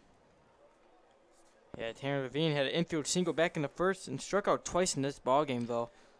Both times he struck out looking as well. They were called third strikes. He also has a walk, so he's 1 for 3 in total. Now there's runners at second and third. He can bring 2 runs home with a base hit here. Extending that lead would make it 9-2. And the 1-0 pitch comes in. He's going to watch a curveball go by him. Gomez making that curveball work really well for him here. 1-1. Looks like his go-to pitch. Well, the players have been letting it go by him without even trying to swing. So if it works, it works as the 1-1 comes in. That's going to be a fastball high and in, 2-1. After Bobby Webb popped out to Cam Stewart at second base, Chris Allen had a single, and then Balkin was hit by a pitch. That put runners at first and second. And then a wild pitch advanced them to second and third, and another wild pitch is going to bring a runner home to score. So Chris Allen advances the third on a wild pitch and comes home on a wild pitch, while Brett Balkin goes the third. Now an 8-2 ball game. So they got that run back that they lost in the bottom half of the 7th inning, re-extending their lead to 6 runs, I apologize. I'm a communications major, not a math major. And now the 3-1 pitch comes in. Fastball right down the middle that Levine lets go by him, and the count's going to run full 3-2. Still got a runner at third, though, so with a full count and 2 outs, Levine has an opportunity to get that RBI home. He's going to watch a curveball go by him, and it's going to hit the bottom of that strike zone. Michael Gomez really has that curveball going for him. Unicorns do get another run back, though, after they gave up 1 in the bottom of the 7th, making it a 8-2 lead. So we go to the bottom half of the 8th inning. We're due up for the Eastside Diamond Hoppers. It's going to be Cam Stewart, John Mankin, and Esteban Gomez, the 3 most dangerous hitters in the lineup for that team. So we'll be back shortly with more. Please stay tuned.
Welcome back, everyone, to the bottom half of the eighth inning. Time's flying here. Oh, yeah, it Losing is. track of the innings. And Cam Stewart's set to lead it off. His team down by, again, 6 runs as the Unicorns got that run back. Brandon White's out there once again on the mound for the Unicorns. First pitch is going to be a ball, 1-0.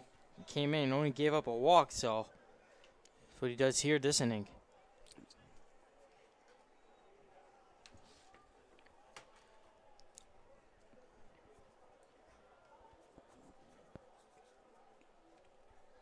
One and one now on Cam Stewart.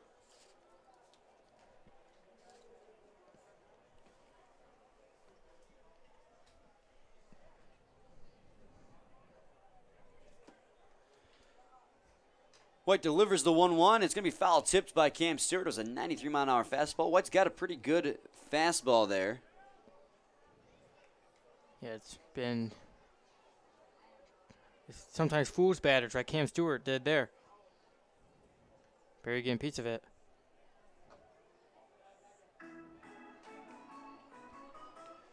2-2 now.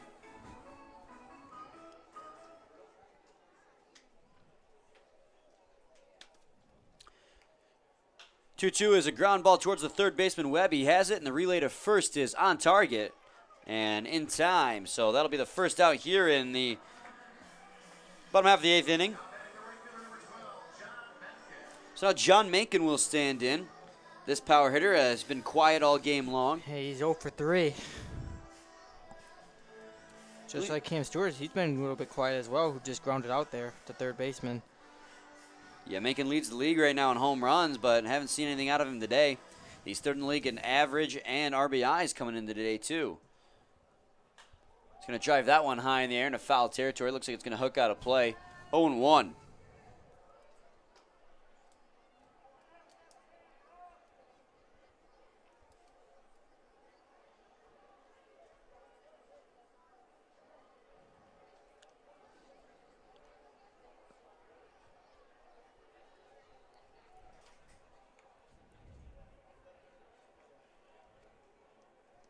So now Mencken will return back to the batter's box. And he'll dig in there. Quick delivery there from White, and that's going to be a fly ball towards right field, actually in foul territory. It's going to be a blooper that Levine will handle. So a pop out in the foul territory for the first baseman, Tanner Levine, will get Mencken out, and be 2 outs here for Esteban Gomez. Gomez has been quiet as well this afternoon. 0 for 3 as well. Hasn't been much altogether No. for the Eastside Diamond Hoppers. Now, when they did have runners in scoring position, they did make it work. They have 3 hits, but 2 runs. But the issue is they just haven't been getting many runners in scoring position. Yeah, those runs came because of Trevor Achenbach's RBI single, and that was in the 4th. And there was one more. I'm trying to look at my score sheet. Well, he's going to drive that one to center field, though. Roselli at first backed up a step and then came in and made the catch. And it's going to be a 1-2-3 inning for reliever Brandon White here in the bottom of the 8th. Dan, we're going to the top of the 9th inning where it's still 8-2 lead for the Utica Unicorns. And when we come back, it's going to be Martin, Roselli, and Rampone to lead things off. We'll be back shortly with more. Please stay tuned.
Welcome back, everyone, to the top half of the ninth inning. Brian Fisher and Dan Dobler with you here at Jimmy John's Field.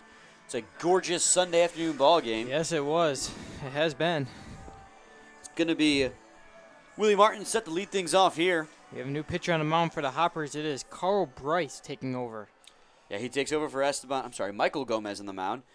He went 2/3 of an inning, gave up no hits, 1 run, but it was not earned as it was an inherited runner from Warner. No walks and 2 strikeouts and 2 wild pitches. Those wild pitches is how that runner scored.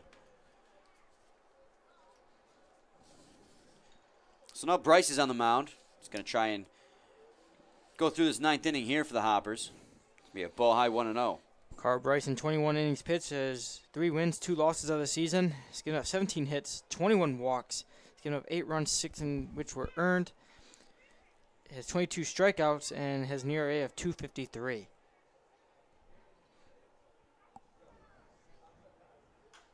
It's be a fly ball, and it's going to be foul territory out of play. 1-1 now on Martin.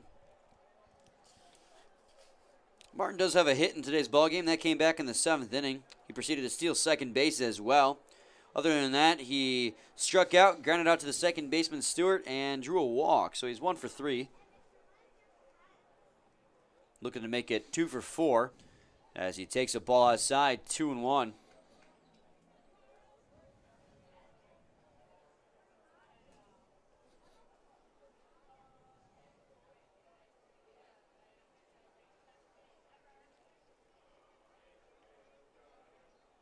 Ooh, he's going to swing and miss at a fastball below the knees. Looked like he was going golfing there on that one. Yeah, it did. 2-2 now on Martin. Time to bring out the golf clubs. That base hit by Martin back in the 7th inning was on the first pitch from reliever Jordan Pennell right up the middle.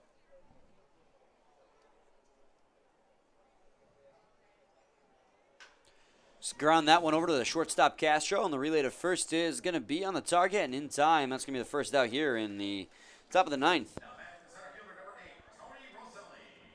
So now Tony Roselli is going to stand in. He had that grand slam back in the 5th inning. And gave the Unicorns, at the time, a 7-1 lead. Yeah, other than that, he's reached on an error, stolen a base. Grounded out to the the catcher, Brandon Oliver, and hits a fly ball here towards foul territory down the third base side. Achenbach is going to be called off by Castro. Castro had a long way to run there. He still gets it. And that's going to be the second out here. Castro just trying to get all the putouts and assists he can in this ballgame, apparently. He had the longest way to run out of anyone out there. And ultimately called off Achenbach.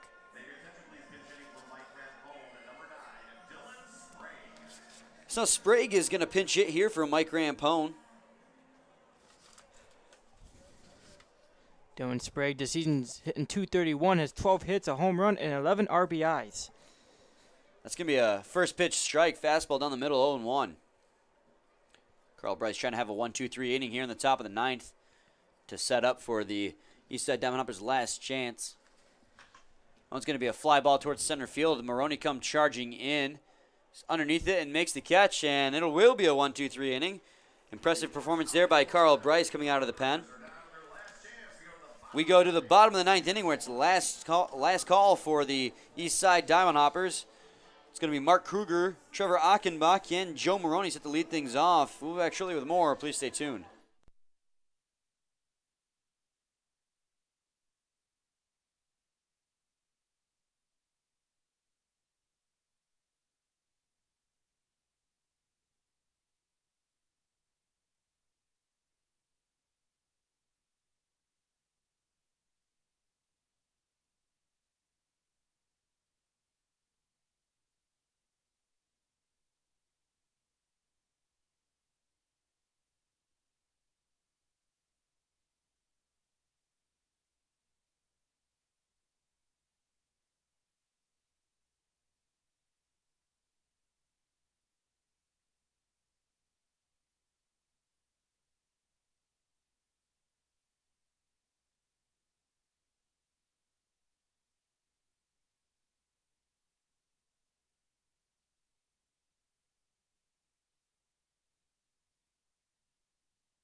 Welcome back, everyone, to the bottom of the 9th inning. It's the last call for the Eastside Dominoppers, and they're going to face off against a new pitcher on the mound. It is Chris Dula taking over.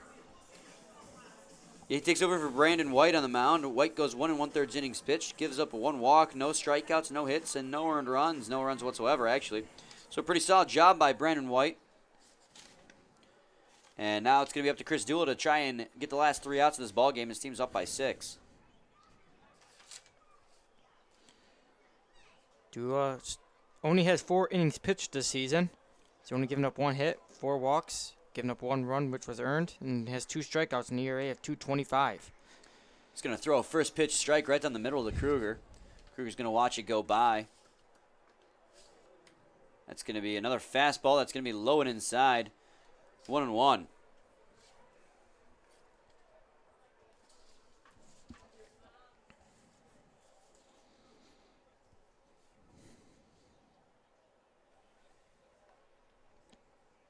He's going to drive that one fairly deep to the right center gap, and wow, Roselli on the charge makes the catch. He had a long way to go. Yes, he did. And he's going to chase that one down in the gap in right center. Surprised he was able to get that one. Yeah, right on the edge of the warning track. So now Trevor Achenbach's going to stand in. He is 1 for 1 today. Yeah, he had that RBI single when he came in the ballgame for Casey Chenoweth, and that was in the 4th inning. Yeah, then he was hit by a pitch in his last at-bat, stole second base, and then came around to score on an RBI base hit from Brandon Oliver.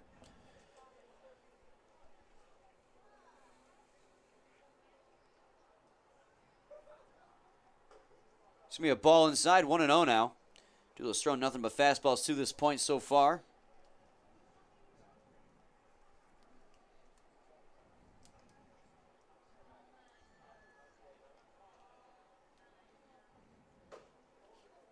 That's going to be a strike on the inner third of the plate, 1-1. Fastball is, well, fast. Yeah. It should be. He's got one that goes about 96 miles an hour. He's just been working on his mechanics lately. Ooh, he's going to hit Trevor Achenbach with a fastball right in the center of the back. So Achenbach is hitting the Bach, and he'll take first base. Like how you did that there. I can only say that joke because he's okay. Yeah. I'd have felt really bad if he was hurt. Yeah. So now Maroney's going to get pinch hit for by John Kraft. So run on first base and 1 out here in the bottom of the 9th inning.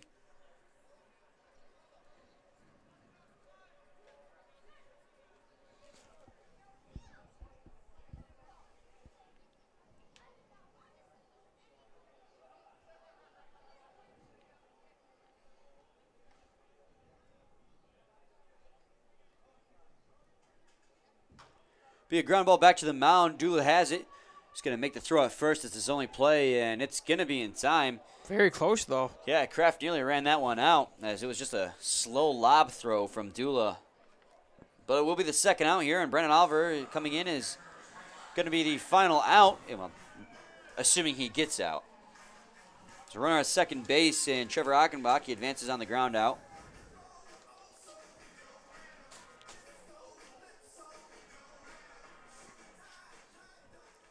So runner at second base and 2 outs here in the bottom of the 9th. The Hoppers are down by 6 runs here.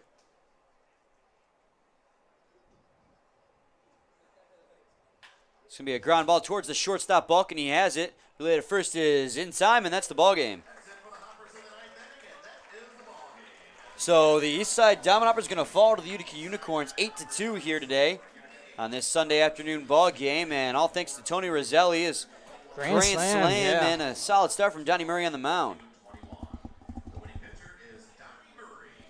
So we're going to go to a short break and tally up our final stats, and when we come back, we'll do a post-game recap, let you know who our players of the game are, and then on top, let you know what's coming up on Thursday. So we'll be back shortly with more. Please stay tuned.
Welcome back, everyone, to a quick post-game recap following an 8-2 win for the Utica Unicorns over the Eastside Diamond Hoppers today, and they got their revenge from Friday.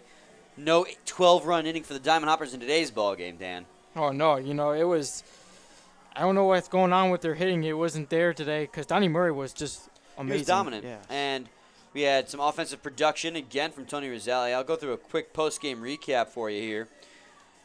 It was the the Utica Unicorns in the second inning who got out to the lead. A fielder's choice RBI for Chris Cruz and an RBI single for Chris Allen got them out to a 2-0 lead. The Hoppers did score a run in the fourth inning, though, to make it 2-1, thanks to an RBI single from Trevor Achenbach. Then in the fifth inning, it was all Utica Unicorns. An RBI single from Spencer Ibarra scored a run, and then a grand slam by Tony Roselli brought in all the runners on the base paths, making it, at the time, 7-1. He said Diamond Hoppers would get one back in the bottom half of the seventh inning thanks to an RBI single from Brandon Oliver. But the Unicorns wouldn't last long as the Unicorns responded quickly with a run of their own when Chris Allen came around to score on a wild pitch. And that was the final score, 8-2. Winning pitchers today are Donnie Murray and Troy DeShazer. They were also your starting pitchers today as well. Yeah, you know, it was Donnie Murray. I mean, he was amazing. But, you know, Troy DeShazer, I mean, he's just got to get going here because it's been out of control. Yeah, he, again, just like last time, he was solid for the first few innings. Those 2 runs in the second were unearned to him because of errors on his defensive part.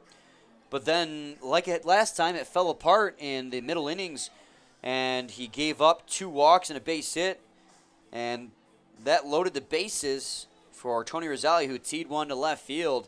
It was a no-doubter. And that's the same thing that happened last time when they were playing the Westside William Adamson. He was out there to start.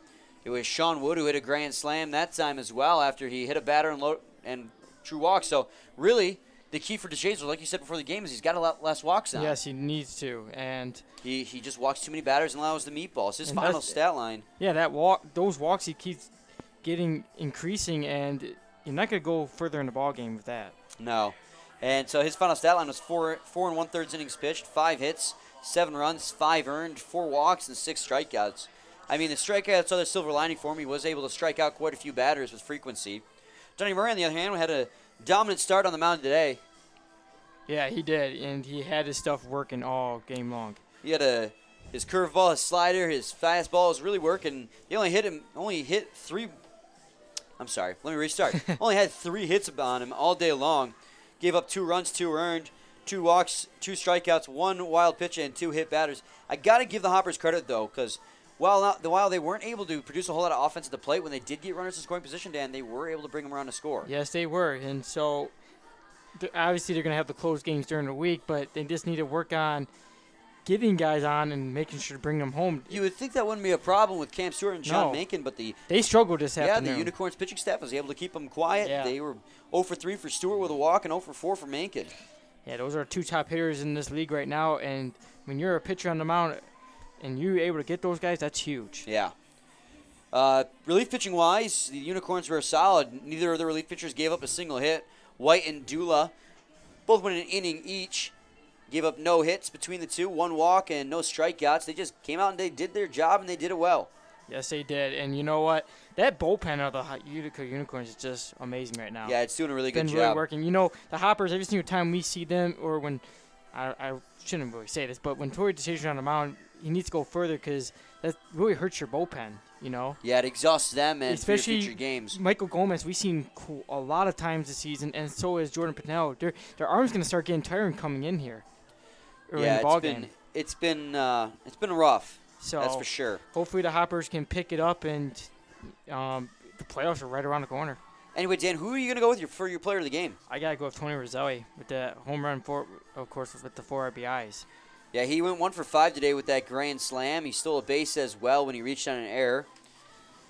And, of course, had 4 RBIs because of that, and that was really a difference maker. And I think I'm going to give him the player of the game status too, but going to give credit where credit's due as well. Also, Chris Allen, who doesn't get a whole lot of starts behind the plate, had a good game as well. Yeah, he did. You know, he had that RBI single back in the second, and he had a walk in the 5th, and he had a stolen base as well, and then he had a hit back in the 8th. So a multi-hit game for him. Yeah, so 2 for 3 with an RBI, a walk, and a stolen base, coming around to score 2 times while he was on the base pads. He was doing a very good job of producing offensively for the Utica Unicorns today as well.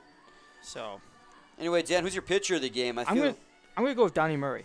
Yeah, I think I'm going to go with Donnie Murray as well with the 6 2/3 innings and only 2 earned runs. He came out and did what his team needed. Another quality start out of him.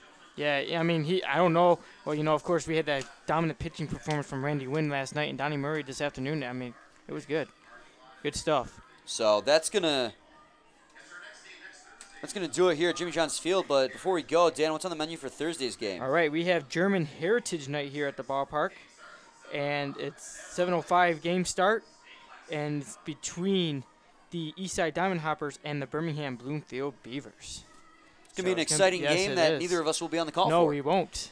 You and I are both going to be gone going different ways. Yeah, the entire weekend. Yes, we're going to have some substitutes in here. So sorry, no Brian, no Dan next weekend, guys. But be back the following weekend. Yeah. And so from Jimmy John's Field, I'm Brian Fisher with Dan Dumpler. Again, the final score was Unicorns 8, Hoppers 2. And we'll catch you guys. Well, we won't catch you, but the YouTube stream will be live on Thursday, and they'll go on at 6:50 p.m. So catch you guys then. Thank you all for listening. Please come in and tune again.